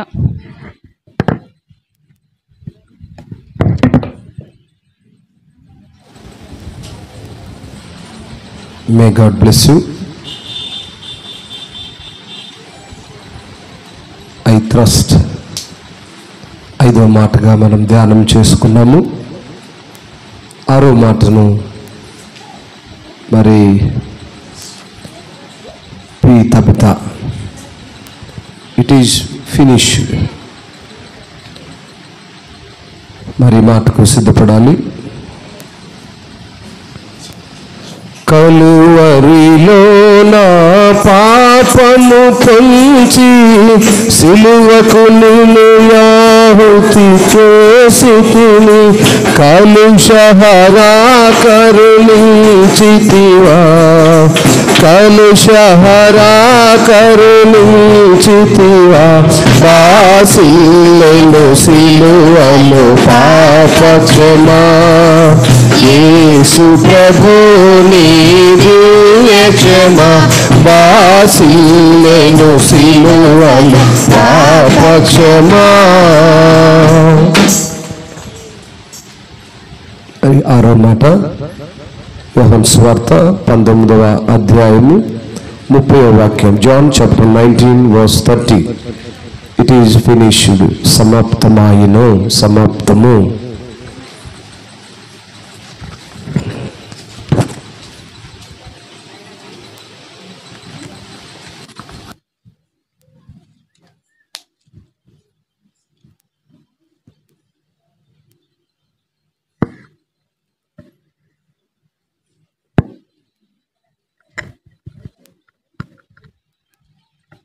దేవుని పరిశుద్ధ నామానికి కృతజ్ఞతాస్తుతులు. అలాగే గుడ్ ఫ్రైడేకి ఇదిగో ఈ యొక్క పరిశుద్ధ మందిరంలో కూడి వచ్చిన మీ అందరికీ నా హృదయపూర్వక వందనాలు. ఈ సమయాన్ని నాకు అనుగ్రహించిన దైవజనులకి, దైవజనురాలకి నా హృదయపూర్వక వందనాలు తెలియపరుస్తున్నాను. ఇంతవరకు మనము దేవుని యొక్క మాటలు, దేవుడు సిలువలో పలికిన ఆ యొక్క అమూల్యమైన మాటల్ని 5 మాటలను మనము ధ్యానం చేసుకున్నాం కదా. 5 మాటల్లో ఎంతో పరమార్థము దాగి ఉన్నదని మనము తెలుసుకొని ఉన్నాము కదా. 6వ మాటలో కూడా దేవుడు అవి ఎంతో అమూల్యమైన మాటల్ని ఈ దినాన మనకు తెలియచేయుచున్నాడు. కాబట్టి దయచేసి దేవుని సన్నిధిలో ఉన్న మనము వ్యర్థముగా పోనీయకుండా దేవుని మాటలను శ్రద్ధగా విని మన యొక్క జీవితాలకి అర్థవంతమైన జీవితాలుగా మార్చుకునేలాగున దేవుడు మనకు ఇటు సమయాన్ని అనుగ్రహించాడు. ఈ దినంలో ఈ మాట ఏంటంటే సమాప్తమైనదని దేవుడు చెప్పుచున్నాడని మనం చదువుకొని ఉన్నాము. అలాగే దైవజనులు మనకి తెలియపరుచున్నారు. సమాప్తం అవ్వడం అంటే ఏంటంటే, ఇప్పుడు ఎవరి దగ్గరికైనా మనము ఎవరన్నా చనిపోయిన వాళ్ళ దగ్గరికి వెళ్తే చివరిలో చాలా మాటలు చెప్తాం వాళ్ళ గురించి కదా. ఎంత అంటే వాళ్ళు ఎలాంటి పరిస్థితుల్లో ఉన్నప్పటికీ లాస్ట్లో వాళ్ళ దగ్గరికి వెళ్ళినప్పుడు వాళ్ళను పొగడము, వాళ్ళు అలా చేశారు ఇలా చేశారు, వాళ్ళ కార్యాలు ఇలా ఉన్నాయని చెప్పి ఎంతో మనము సానుభూతిని తెలియపరుస్తాం. అలాగే అలాంటి సానుభూతిని తెలియపరిచి వెళ్ళిపోము కదా. చివరిలో మళ్ళీ మనము వెళ్ళొస్తామని చెప్పేసి వెళ్ళిపోయి మన యొక్క సమయాన్ని అక్కడితో వదిలివేస్తాం. మళ్ళీ వాళ్ళ దగ్గరికి మనకు వెళ్ళడానికి ఉండదు కదా. కాబట్టి ఈ మాటలు ఎంతో, those words are the last words, అంటే ఇవి చివరి మాటలు. ఈ చివరి మాటల్లో ఎంతో పరమార్థము దాగి ఉందని మనం తెలుసుకోవాలి. ఒక చిన్న ప్రార్థన చేసుకొని దేవుని మాటలను మనం తెలియపరుచుకుందాం. పరిశుద్ధుడా, ప్రేమ కలిగిన తండ్రి, కృపాసత్య సంపూర్ణుడా, నీ పరిశుద్ధ పాదాలకు వందనాలయ్యా. ఇదిగో తండ్రి, శిలువ ధ్యానాల్లో ఉంటున్న మేమునైనా అయా 5 మాటల్లో అమూల్యమైన మాటలను మాకు తెలియపరిచినందుకై కృతజ్ఞతాస్తుతులు చెల్లిస్తున్నాం. ఇదిగో 6వ మాటలో అయా మీ ముందుకు వచ్చి ఉండగా దేవా, ఇదిగో 6వ మాటలో ఉన్న పరమార్థాన్ని తండ్రి వచ్చిన ప్రతి బిడ్డను అలాగే వినుచున్న మా హృదయాలకు మంచి గ్రహింపును దయచేసి విని వ్యర్థముగా మేము పోనీయకుండా అయినా హృదయములో నాటుకొని తండ్రి ఫలాభివృద్ధి చేసుకునే కృపను దయచేయమని యేసు పరిశుద్ధ నామములో అడిగి వేడుకుంటున్నాం తండ్రి, ఆమెన్. యోహాను సువార్త 19వ అధ్యాయము 30వ వచనములో దేవుడు మనకు ఈ రీతిగా తెలియపరుస్తున్నాడు. ఏమని? యేసు ఆ చిరకను పుచ్చుకొని సమాప్తమైనదని చెప్పి తల వంచి ఆత్మను అప్పగించెను. ఈ తల వంచి ఆత్మను అప్పగించడము అంటే దేవుడు ఎంతో, ఈ అమూల్యమైన మాటల్లో ఎంతో పరమార్థము దాగి ఉంది. ఈ 6వ మాటలో మానవుల యొక్క జీవితాన్ని గురించి ఉందన్నమాట. 6వ మాటలో మన జీవితాలకు సంబంధించి 6 పదాలు ఉన్నాయి. మీరు కరెక్ట్గా లెక్కేసుకుంటే ఈ 6వ మాటలో 6 వర్డ్స్ ఉన్నాయన్నమాట. ఆ 6 వర్డ్స్ ఏంటంటే దేవుడు మనకి ఒక జీవితాన్ని ఇచ్చాడు, ఆ జీవితానికి ఒక పరమార్థం ఉందనేది మనం తెలుసుకోవాలి. Those words are words of confident అంటే ఖచ్చితం. మన మీద మనకి నమ్మకం అనేది ఉండాలి. మన మీదనే మనకు నమ్మకం లేనప్పుడు దేవుని మీద ఏమి నమ్మకం ఉంచుతాం కదా. మన మీద మనకి, మన జీవితాల మీద మనకి నమ్మకం ఉన్నప్పుడే మన జీవితాల్లో మనం గొప్ప వెలుగుని మనం చూడగలం. అలా కాకుండా మన మీద మనకి ఒక అవగాహన లేకుండా, ఒక అర్థం లేకుండా మనము జీవిస్తే వ్యర్థమైన బ్రతుకుల్లో మనము బ్రతుకుతూ ఉన్నామన్నమాట. మొదటి మాటను అంటే దీంట్లో ఒక 5 పదాలను నేను మీకు చూపించి ముగిచ్చేస్తాను, అంటే త్వరగానే ముగిస్తాను, మీరేమి భయపడొద్దు. మొదటి మాట, ఇది గ్రీక్ వర్డ్ నుండి వచ్చిన మాట. లాస్ట్ అంటే దేవుడు ఏం చెప్తున్నాడంటే, ఇంగ్లీష్లో ఏమైంది, ఇట్ ఈస్ ద ఫినిష్డ్ అని ఉంది. ఫినిష్డ్ అంటే ముగించడం అని, అంటే ముగించాడు అని అర్థం, కానీ ఇది ముగించవేయబడింది. మనం ఏమనుకుంటాము, ఓకే మన జీవితాలు ముగించబడినాయి, ఇంకా అయిపోయింది మన జీవితం అని. మనం ఏదైనా సమస్య వచ్చినప్పుడు బాధపడతాం కదా. ఇక్కడ దేవుడు తెలియపరుస్తున్నాడు, దేవుడు నేను దాన్ని ముగించేశాను అనట్లా, దానిని నెరవేర్చడం కోసము నేను ఈ లోకానికి వచ్చానని దేవుడు తెలియపరుస్తున్నాడు. ఈ గ్రీక్ వర్డ్ ఏంటంటే, అది మనకు అర్థవంతంగా ఎలా ఉందంటే, ఒక రక్షకుడు అనే ఆయన దీన్ని పూర్తి చేయడం కోసము, ఈ లోకంలో ఒక లేఖనం నెరవేర్చడం కోసము ఆయన ఈ లోకానికి వచ్చాడని అర్థము తెలియపరుస్తుంది. లూకా సువార్తలో ఈ మాట ఉంది. లూకా సువార్త 4వ అధ్యాయము 19వ వచనంలో చదివి సహాయం చేయగలరని మనవి చేయుచున్నాను. లూకా సువార్త 4వ అధ్యాయము. ప్రభు హితవస్త్రం ప్రకటించుటకును ఆయన నన్ను పంపి ఉన్నాడు. మీకు రాయబడిన చోటు ఆయనకి దొరికెను. 19వ వచనం.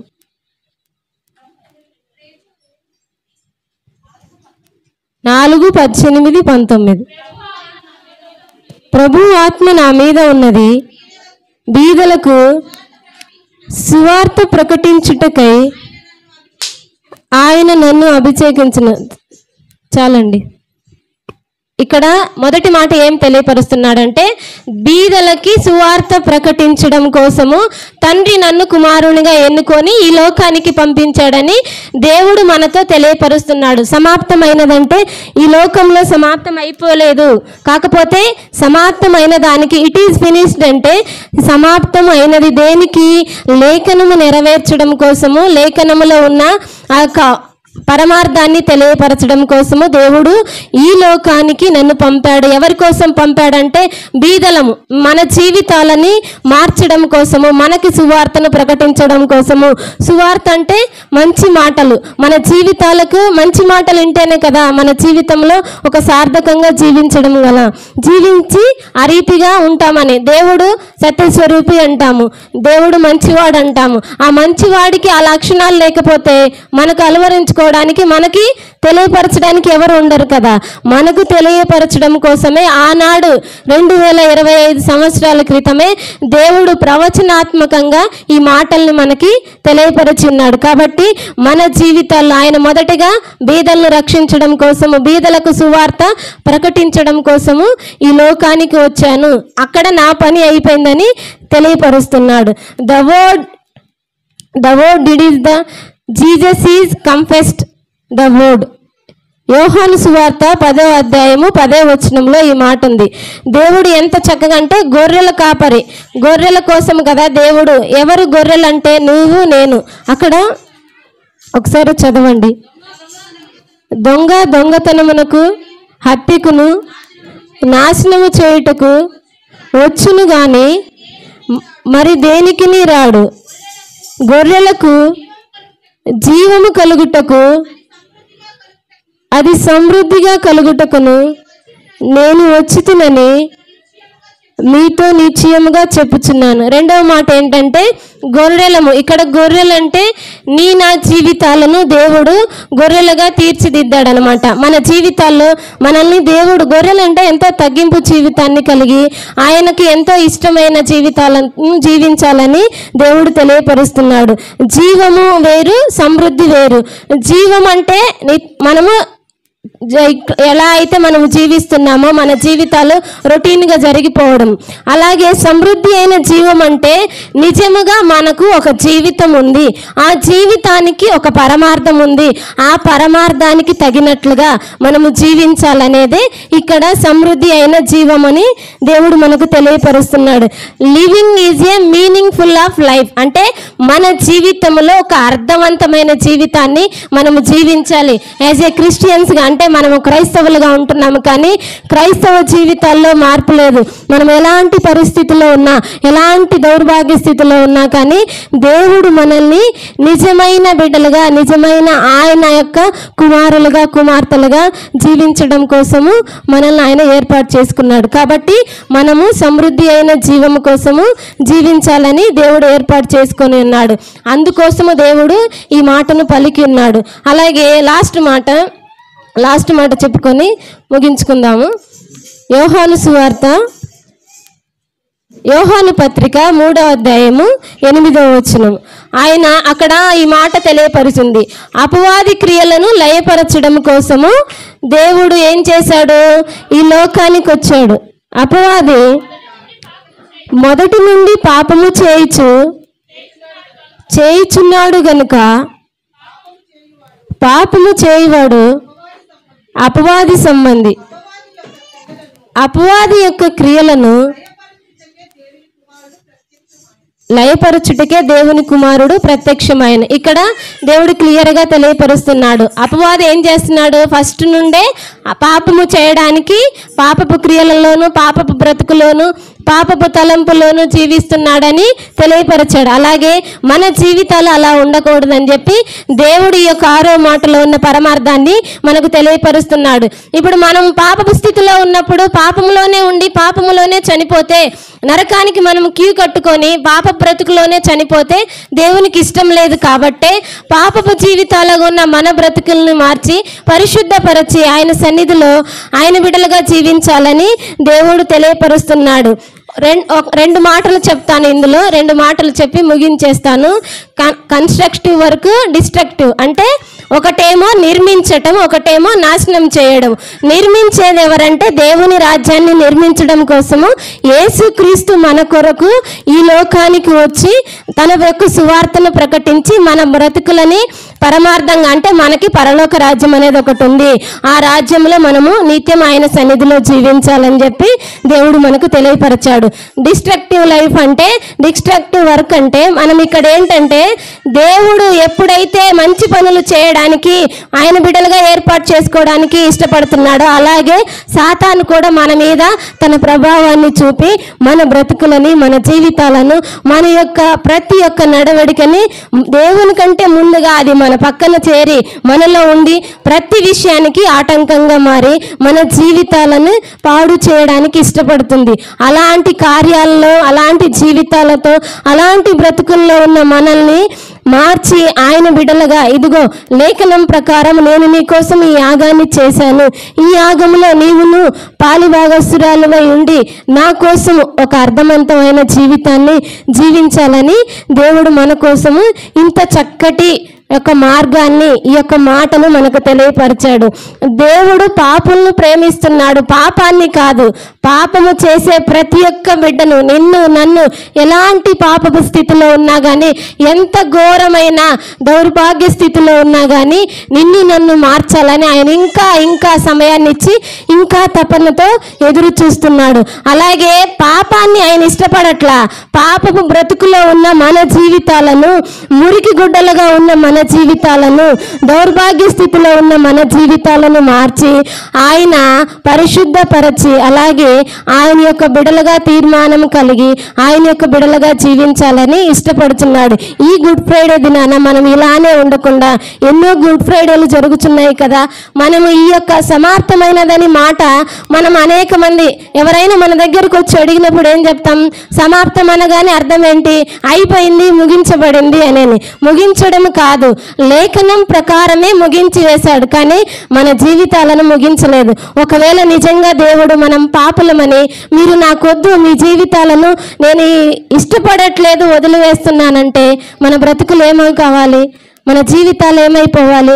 దేవుడు అలా ఇష్టపడట్లే. మనం ఎలాంటి నీచమైన కార్యాలు, ఎంత ఘోర పాపపు స్థితిలో ఉన్నా, అది ఎలాంటి పాపమైనా, ఎంత నీచమైన పాపమైనా ఉన్నప్పటికీ ఆ పాపము నుండి మనల్ని పరిశుద్ధపరచి రక్షించడం కోసము ఆయన ఈ లోకానికి వచ్చి మనల్ని రక్షించి ఆయన బిడ్డలుగా ఆయన అంగీకరించుకొని మన మీద వేసుకోవాల్సిన ఆ పాప భారాన్ని దేవుని మీద వేసుకొని దేవుడు మోస్తున్నాడు. కాబట్టి ఈ యొక్క మాటలో దేవుడు ఇంత పరమార్థాన్ని దాచి ఉంచాడు. సమాప్తం అయిపోయిందంటే ఏదో అయిపోయిందని కాదు, లేఖనం ప్రకారము నెరవేర్చడం కోసము ఆయన ఆ మాట చెప్పాడు. కానీ ఆ మాట పలికింది ఎవరి కోసం అంటే, నా బ్రతుకులు మార్చి ఆ యొక్క అర్థవంతంగా జీవిస్తూ, అలాగే ఆయన బిడ్డలుగా ఆయన రూపంలో నిర్మించుకున్న మనము ఒక వెలుగు జీవితంలో జీవించాలని దేవుడు మనకు తెలియపరుస్తున్నాడు. కాబట్టి ఈ మాటలను వ్యర్థంగా పోనీయకుండా దయచేసి గమనించి ఈ మాటలను, ఈ యొక్క మాటే కాదు కానీ ఈ 7 మాటలను శ్రద్ధగా విని మీ హృదయాల్లో కనీసము రోజుకొకసారైనా నెమరు వేసుకొని జీవించవలసిందిగా దేవుడు మనవి చేయుచున్నాడు. ఈ చిన్ని మాటలు దేవుడు దీవించునుగాక. నీ రూపము నాలో నిర్మించియున్నావు,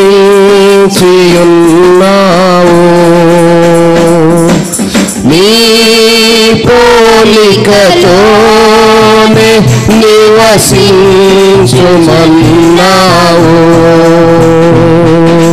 నీవు నన్ను ఎన్నుకొన్నావు, నీ కొరకై నీ కృపలో నీవు నన్ను ఎన్నుకొన్నావు,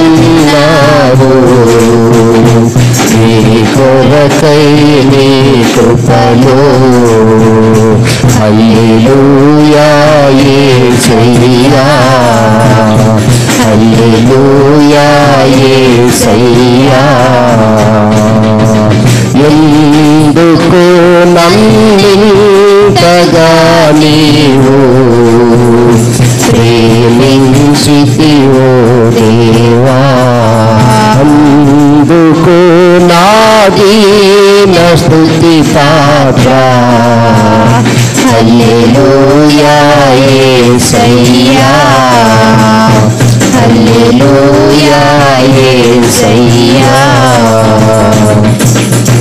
మంచిది. Last word, 7th word, pastor జై ఆంజలినా.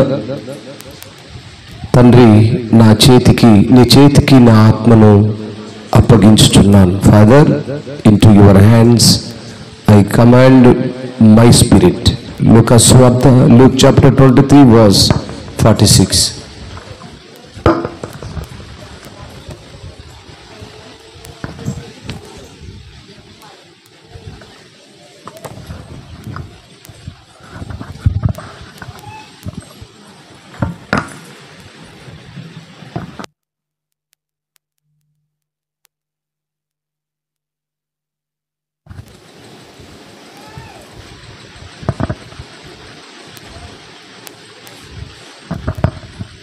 Praise the Lord. హల్లెలూయా, హల్లెలూయా.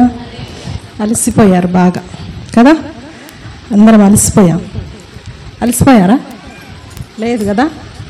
చెప్పండి, అలసిపోయారా? మనమే అంత అలసిపోతే ఆ దేవాది దేవుడు మనల్ని రక్షించడానికి లోకానికి వచ్చి ఎన్నో బాధలు, నిందలు, హింసలు, ఆయన శరీరం అంతా మన కొరకు నాగలి చాళ్ళ వలె దున్నబడినప్పుడు ఆయన ఎంత అలసిపోయి నేను ఈ లోకానికి ఎందుకు వచ్చాను అనుకుని ఉంటే మన అందరము ఈరోజు ఇక్కడ కూర్చునే వాళ్ళం కాదు కదా. Hallelujah, praise the Lord. Hallelujah, thank you Jesus. I want to explain last word, the God said 7th word on the cross. నేను 7వ మాటను మీతో పంచుకోవడానికి ఇష్టపడుతూ ఉన్నాను. అయితే దేవుడు ఈ లోకానికి నిన్ను నన్ను రక్షించడానికి ఈ లోకానికి వచ్చి ఉన్నాడు. చాలామంది బిడ్డలు ఎంతగానో ప్రయాసపడి ఎంతో వారి యొక్క సమయాన్ని వెచ్చించి అనేక మాటలను మనకి తెలియజేసి ఉన్నారు కదా. 1వ మాట, 2వ మాట, అలాగా ఎన్నో మాటలు, 6 మాటలను మనం విని ఉన్నాము. వాళ్ళు మనకి ఎక్స్ప్లెయిన్ చేసి ఉన్నారు కదా. అయితే ప్రతి ఒక్క మాట దేవుడు సిలువలో ఎందుకు పలికాడు, దేవుడు ఎందుకు పలకవలసి వచ్చింది ఆ మాటలన్నీ కల్వరిలో? నా పాపముల కొరకు, నీ కొరకు, నా కొరకు ఆ మాటలను దేవుడు సిలువపై పలికి ఉన్నాడు. అయితే ప్రతి మాటను మనము తెలుసుకొని దాన్ని అనుసరించి నడుచుకోవాలి. ఏదో వచ్చాము, కూర్చున్నాము, విన్నాము, వెళ్ళిపోతున్నామని కాదు, కానీ మన జీవితంలో ప్రతి మాటను ఎందుకు మాట్లాడాడు అని తెలుసుకోవాలి. అనేక గుడ్ ఫ్రైడేలు అయిపోతున్నాయి, అనేక క్రిస్మస్లు అయిపోతున్నాయి, అనేక ఈస్టర్స్ అన్ని మన జీవితాల్లో ఎన్నో చూసి ఉంటున్నాము. కానీ మన జీవితంలో మార్పు ఉందా? లేదు. ఎందుకు లేదు? వింటున్నాము కానీ దాన్ని అనుసరించలేకపోతున్నాం. కాబట్టి మన జీవితాలలో మార్పు ఈరోజు ఉండట్లేదు. సో అలాంటి పాత జీవితంలో మనము ఉండద్దు. లూకా సువార్త 23వ అధ్యాయము 46 చదివి సహాయం చేయండి. అప్పుడు యేసు గొప్ప శబ్దంతో కేక వేసి, తండ్రి, నీ చేతికి నా ఆత్మను అప్పగించుకొనుచున్నాను. ఆయన ఇలాగ చెప్పి ప్రాణం విడిచాను. అయితే ఈ 7వ మాటలో ఆయన ఆత్మను ఎవరికి అప్పగిస్తూ ఉన్నాడు? తన తండ్రికి అప్పగిస్తూ ఉన్నాడు. అనేక మాటలను మనం విన్నాము. అయితే ఈ చివరి మాట ఏమైందంటే, ఆయన ఆత్మని తన తండ్రికి, కుమారుడు తన తండ్రికి తన యొక్క ఆత్మని అప్పగించుకుంటున్నాడు. Then Jesus calling out with a loud voice said, Father, into your hands I commit my spirit, and having said this he breathed his last. ఆయన తన యొక్క శ్వాస విడిచేటప్పుడు ఒక ప్రార్థన దేవునికి ప్రార్థించాడు, తన తండ్రికి. ఏమంటే, అయ్యా, లేఖనముల నెరవేర్పుకు నేను ఈ లోకానికి నీవు పంపించావు, నేను వచ్చాను. అవి నెరవేర్చుకొని తిరిగి మరలా నేను నీ దగ్గరికి రాబోచు ఉన్నాను. అయితే ఈ నిమిషంలో తన తండ్రికి ప్రార్థన చేసిన మాట ఏంటంటే, నా ఆత్మను నీ చేతికి అప్పగించుకొనుచున్నాను. ఇది అన్ని మాటలు మాట్లాడిన తరువాత ఇది లాస్ట్ మాటగా చివరి శ్వాస తన యేసయ్య తన చివరి శ్వాస వదిలేసే సమయంలో తన తండ్రితో మాట్లాడినటువంటి మాట. ఇది మాట మాత్రమే కాదు, ప్రార్థించాడు తన తండ్రికి.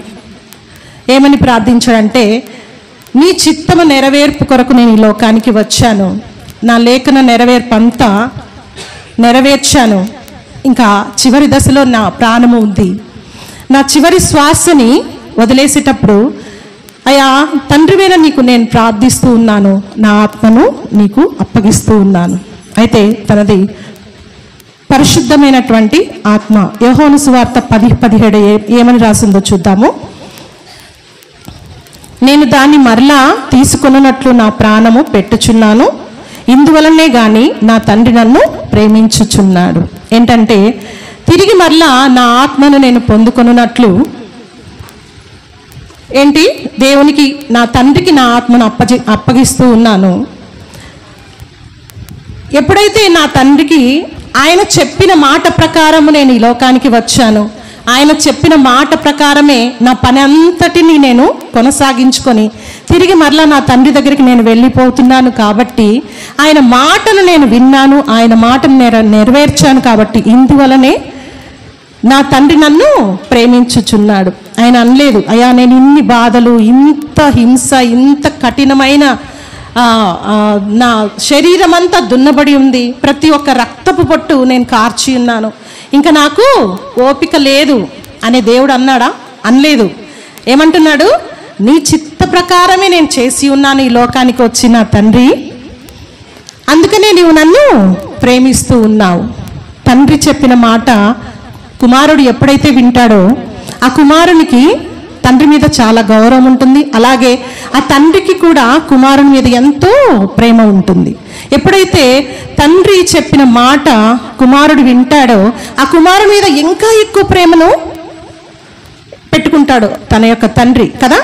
అందుకే ఇందువలనే నా తండ్రి నన్ను ప్రేమించుచున్నాడు. కీర్తనల గ్రంథం 31:5 ఏమంటున్నాడంటే, నా ఆత్మను నీ చేతికి అప్పగించుకొనుచున్నాను. నా ఆత్మను, నా శరీరంలో ఉన్నటువంటి ఆత్మను తన తండ్రి అయినటువంటి చేతికి అప్పగించుకొనుచున్నానని అంటున్నాడు. యోహాను సువార్త 14:2 చూద్దాము. ఏమని రాయబడిందంటే, నా తండ్రి ఇంట అనేక నివాసములు కలవు, లేనిలో మీతో చెప్పుదును, మీకు స్థలము సిద్ధపరచుటకు వెళ్ళుచున్నాను, నేను వెళ్ళి మీకు స్థలము సిద్ధపరిచిన ఎడల నేనుండు స్థలంలో మీరును ఉండులాగున మరలా వచ్చి నా యొద్ద నుండుటకు మిమ్మల్ని తీసుకొని పోవుదును. ఎంత అద్భుతమైన మాట కదా. ఆయన వెళ్తూ ఆయన మనల్ని రక్షించడానికి లోకానికి వచ్చాడు. ఆయన మనము పొందవలసిన దెబ్బలు, పొందవలసినటువంటి హింస, పొందవలసినటువంటి గాయములు, పొందవలసినటువంటి మరణము ఆయన మన కొరకు పొందాడు. ఎందుకు? నీ పాపముల కొరకు, నా పాపముల కొరకు ఆయన మనము పొందవలసినటువంటి హింస ఆయన పొంది, మనము పొందవలసినటువంటి మరణము ఆయన అనుభవించి, ఆయన పొంది ఏమంటున్నాడు చివరగా, నా తండ్రి ఇంట అనేక నివాస స్థలము కలవు. ఎక్కడ? పరలోకంలో. ఎక్కడమ్మా? పరలోకంలో. యేసుక్రీస్తు చెప్తున్నటువంటి మాట అన్నమాట. నా తండ్రి ఇంట అనేక నివాస స్థలములు కలవు, లేని ఎడల మీతో చెప్పుదును, మీకు స్థలము సిద్ధపరచుటకు వెళ్ళుచున్నాను, నేను వెళ్ళి మీకు స్థలము సిద్ధపరచిన ఎడల నేనుండు స్థలంలో మీరును ఉండులాగున మరలా వచ్చి నా యొద్ద నుండుటకు మిమ్మును తీసుకొని పోతాను. ఈరోజైతే దేవుడు చనిపోతూ ఉన్నాడు. ఎవరి కొరకు? మన కొరకు. తిరిగి 3వ రోజున మృత్యుంజయుడై లేవబోతున్నాడు. ఇప్పుడు ఆయన పరలోకానికి వెళ్ళి మన తండ్రి దగ్గర నివాస స్థలములు అనేకములు కలవు, అక్కడ మనకు స్థలమును సిద్ధం చేయడానికి నేను పరలోకానికి కొనిపోబడుతున్నాను, అక్కడికి వెళ్ళి మీకు నాకు కావలసినటువంటి స్థలాన్ని నేను అక్కడ సిద్ధం చేసి మరలా ఏమంటున్నాడు, ఐ కమ్ బ్యాక్, మరలా తిరిగి నేను మీ దగ్గరికి వస్తాను, మీ మధ్యలోనికి వచ్చి మిమ్మల్ని అందరినీ, మన అందరినీ పరలోకంలో ఆయన దగ్గర ఉంచుకోవడానికి, ఒక కుటుంబముగా మన అందరము సంతోషముగా ఆయన కుడిపార్శ్వంలో మన అందరినీ ఉండడానికి తీసుకొని వెళ్తానని అంటున్నాడు. ఇప్పటికే చాలామంది చాలా మాటలు మంచి వాక్యమును మనకు అందించి ఉంటున్నారు. అయితే ఈ చివరి మాట 7వ మాట ఏంటి అంటే, నా తండ్రి నా ఆత్మను నీ చేతికి అప్పగించుకొనుచున్నాను. ఈ మాట ద్వారా మనం ఏం నేర్చుకోవాలి? ఈ మాట ద్వారా మనం ఏం నేర్చుకోవాలంట? మన ఆత్మను యేసుకు మాత్రమే అప్పగించాలి. ఈ లోకంలో ఉన్న ఎవరికి కూడా మన ఆత్మను అప్పగించుకొనకూడదు. మన ఆత్మను యేసుకు అప్పగిస్తున్నప్పుడు అది యేసయ్య స్వీకరించేదిగా ఉండాలి. ఎలా ఉండాలి మన ఆత్మ?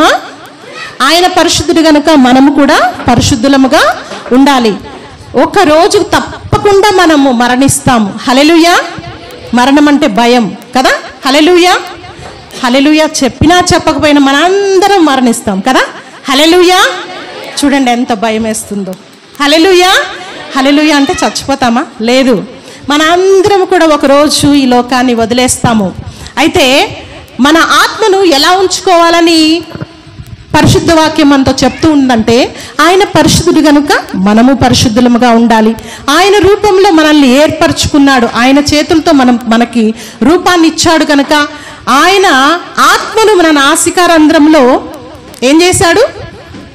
మన నాసికారంధ్రంలో ఆయన ఆత్మను నింపాడు కనుక మనలో ఉన్న ప్రతి ఆత్మ, నీలో ఉన్న నాలో ఉన్న ఆత్మ, ప్రతి ఒక్కరి ఆత్మ పరిశుద్ధుడైన దేవుడిచ్చినటువంటి ఆత్మ. అందుకనే యేసయ్యకి మన ఆత్మను అప్పగించేటప్పుడు ఎలా ఉండాలంట? పరిశుద్ధముగా మన ఆత్మను ఈ లోకంలో భద్రపరుచుకొని ఆయనకి ఆత్మను అప్పగించే వారిగా ఉండాలి. మా పాపమంతా గాయాలుగా దాల్చావు నీవేన పూమాలగా. మా పాపమంతా గాయాలుగా దాల్చావు నీవేన పూమాలగా. మా కర్మమంతా సిలువగా మోసేవు తండ్రి నీ మోమున. మా కర్మమంతా సిలువగా మోసేవు తండ్రి నీ మోమున. నీదెంత కరుణ కరుణామయా, నీదెంత జాలి నజరేయా నజరేయా నజరేయా. నీదెంత కరుణ కరుణామయా, నీదెంత జాలి నజరేయా నజరేయా నజరేయా. మన పాపములను ఆయన ఏం చేశాడు? మన పాపములను ఆయన గాయములనుగా దాల్చాడు. ఆయన పూమాలగా ధరించాడు. అయితే ఈ లోకంలో మనం ఉంటున్నాము, ఆయన పరిశుద్ధుడు గనక మనము ఈ లోకంలో పరిశుద్ధమైన ప్రయాణం చేసి మన ఆత్మను పరిశుద్ధంగా ఆయనకి అప్పగించాలి. కుమారుడు తన తండ్రికి ఎలా ఆత్మనైతే అప్పగించాడో మనం కూడా ఒకరోజు మరణిస్తాము. మన తుది శ్వాస వరకు ఆయనకి నమ్మకంగా జీవిస్తూ మన సాక్ష్యాన్ని నిజమైన సాక్ష్యముగా ఆయన కొరకు మనం జీవించి ఈ లోకాన్ని వదిలినప్పుడు మనం ఒక గొప్ప సాక్ష్యాన్ని సంపాదించుకొని ఈ లోకంలో మన ఆత్మను దేవునికి అప్పగించే వారముగా ఉండాలని మీ అందరికీ నేను చెప్తూ ఈ కొద్ది మాటలు దేవుడి యొక్క వినికిడిలో దీవించి ఆశీర్వదించునుగాక. ఆమేన్.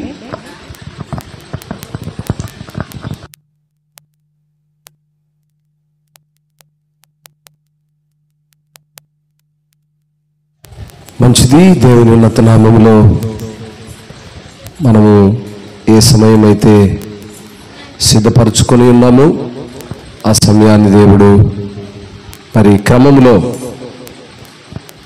ఆ 7 మాటలు, మరి శిలువపై తను పలికినటువంటి 7 మాటలను మరి ఎవరి బిడ్డలైతేమి, మరి పాస్టర్లు గారైతేమి అందరూ కూడా చాలా చక్కగా పరిశుద్ధాత్మ దేవుడు మనలో పనిచేసి ఆ శక్తి కలిగినటువంటి 7 మాటలను దేవుడు శిలువపై పలికిన చివరి మాటలు మనం విన్నాం. చాలా శ్రేష్టమైన మాటలను మనము విని ఉన్నాం. మాటల యొక్క కంక్లూజన్ నేను క్లోజ్ చేస్తున్నాను. అందరూ చాలా చక్కగా మరి యవన బిడ్డలను చూసినప్పుడు నా మనసు ఎంతో సంతోషంలో ఉంది. ఎందుకంటే అందరూ కూడా ఎంతో చక్కగా సంఘంలో పెరిగి వివాహాలయ్యి ఈ రీతిగా ఆత్మీయ అనుభవాలు కలిగిన పిల్లలుగా ఉన్నప్పుడు దేవుడు ఇంత చక్కగా యవ్వన బిడ్డలను మరి ఎత్తుపట్టుకున్నందుకై దేవునికి స్తోత్రాలు చెల్లిస్తున్నాను. మంచిది.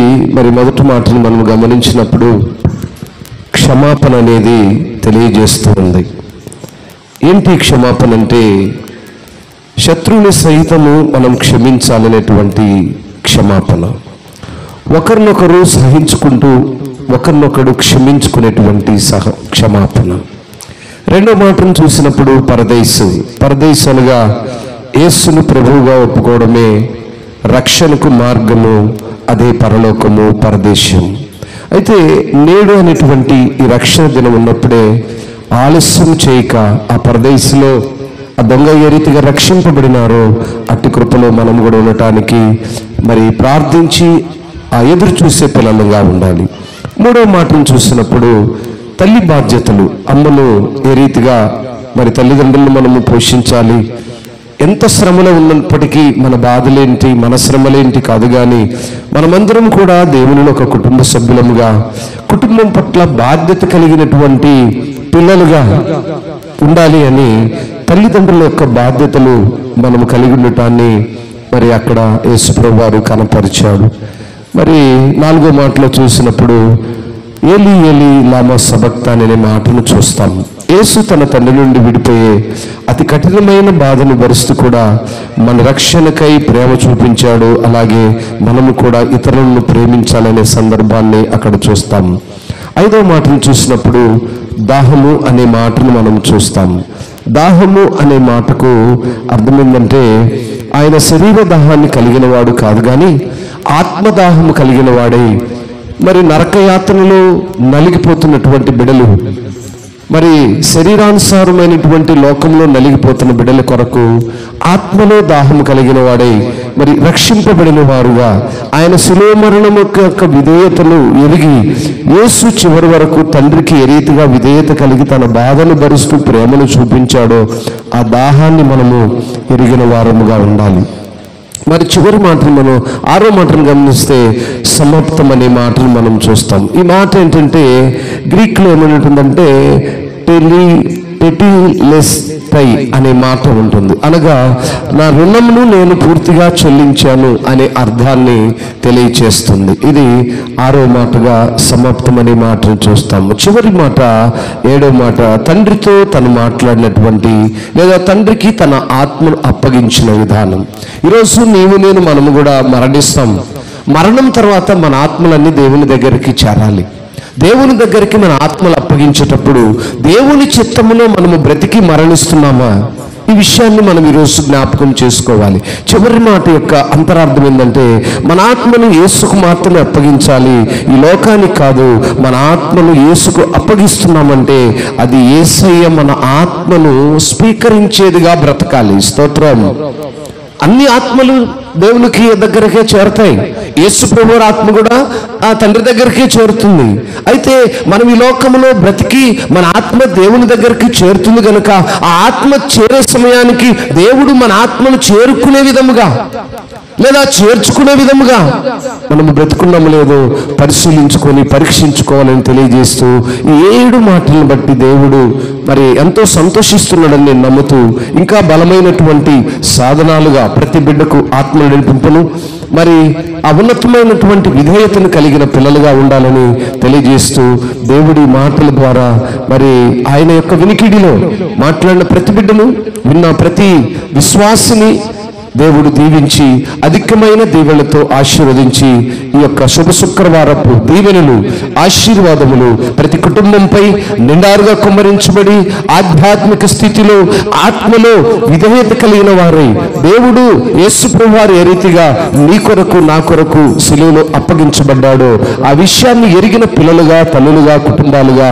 సంఘముగా ఉండాలని తెలియజేస్తూ దేవుడి మాటలను దీవించి ఆశీర్వదించునుగాక. ప్రార్థన చేద్దామా? పరిశుద్ధుడా, ప్రేమ కలిగిన తండ్రి, నీ ఉన్నతమైన ఘనమైన నామాన్ని బట్టి మీకు స్తోత్రాలు. నాయనదిగో ఈ యొక్క శుభ శుక్రవారం గుడ్ ఫ్రైడే సిలువకు మీరు కపాలనబడేటువంటి కలువరికి నాయన మిమ్మల్ని నడిపించినప్పుడు ఆ కలువరిలో మీరు అనుభవించినటువంటి శ్రమలను బాధలను జ్ఞాపకం చేసుకుంటూ అయ్యా మా కొరకే మీరు ఆ శ్రమలను మరి నాయన కలిగి ఉన్నారని మేము నమ్ముతూ తండ్రి చిత్తమును నెరవేర్చుతూ ప్రవచనాల నెరవేర్పుకి ఏమాత్రము తగ్గకుండా నాయన చివరి వరకు మీ యొక్క ఆత్మను తండ్రికి అప్పగించే వరకు మీరు పలికిన ప్రతి మాటను బట్టి మమ్మల్ని మేము సరి చేసుకుంటున్నాం, మా బ్రతుకులను సరి చేసుకుంటున్నాం, మా సంఘాలను సరి చేసుకుంటున్నాం, మా కుటుంబాలను సరి చేసుకుంటున్నాం, మా ఆత్మీయ స్థితిని సరి చేసుకుంటున్నాం. అవును నాయన, మా ఆత్మ మీకు అప్పగించే సమయానికి మీరు మా ఆత్మను చేర్చుకునే పిల్లలుగా స్వీకరించేటువంటి తండ్రిగా మీరు మాకు ఉండాలని ఆశపడుతూ ఈ 7 మాటలు పలికిన ప్రతి బిడ్డను దీవించండి, ఆశీర్వదించండి, అధికమైన ఆశీర్వాదాలుగా కుమ్మరించండి. నాయన ఎంతమంది అయితే ఇంకా ఆశ కలిగి ఉన్నారో అట్టి వారికి తరుణాన్ని దయచేయమని చేరి వచ్చిన సంఘం అంతటిని బట్టి ప్రార్థిస్తున్నాం. బైబిల్ పట్టణం చేసినటువంటి టీచర్ గారిని బట్టి, వారి కుటుంబాన్ని బట్టి, వారికి కలిగినటువంటి ఉద్యోగాలను బట్టి ఆయన వారి ఆశ కలిగినటువంటి ప్రతి ఆశని తృప్తిపరచమని, ఈ రీతిగా చేరి వచ్చిన ప్రియ సంఘం అంతటిని నీ కృపలో జ్ఞాపకం చేసుకోమని, శిలువ ధ్యానములన్నింటిలో మీరుండి ఇంతవరకు నడిపించిన దేవా మీరే ఘనత మహిమ ప్రభావాలు పొందుకోమని మా ప్రభువును మా రక్షకుడును నజరేడైన యేసయ్య ఘనమైన ఉన్నతమైన ప్రశస్తమైన నామంలో ప్రార్థించి మనవులన్నీ అడిగి వేడుకొని పొందుకొని ఉన్నాము తండ్రి. అందరికీ ప్రభు పేరిట వందనాలు. అందరికీ మరొకసారి గుడ్ ఫ్రైడే శుభాకాంక్షలు, శుభాలు తెలియజేస్తున్నాము. దేవుడు మీరందరినీ దీవించి ఆశీర్వదించును గాక. ఆమేన్.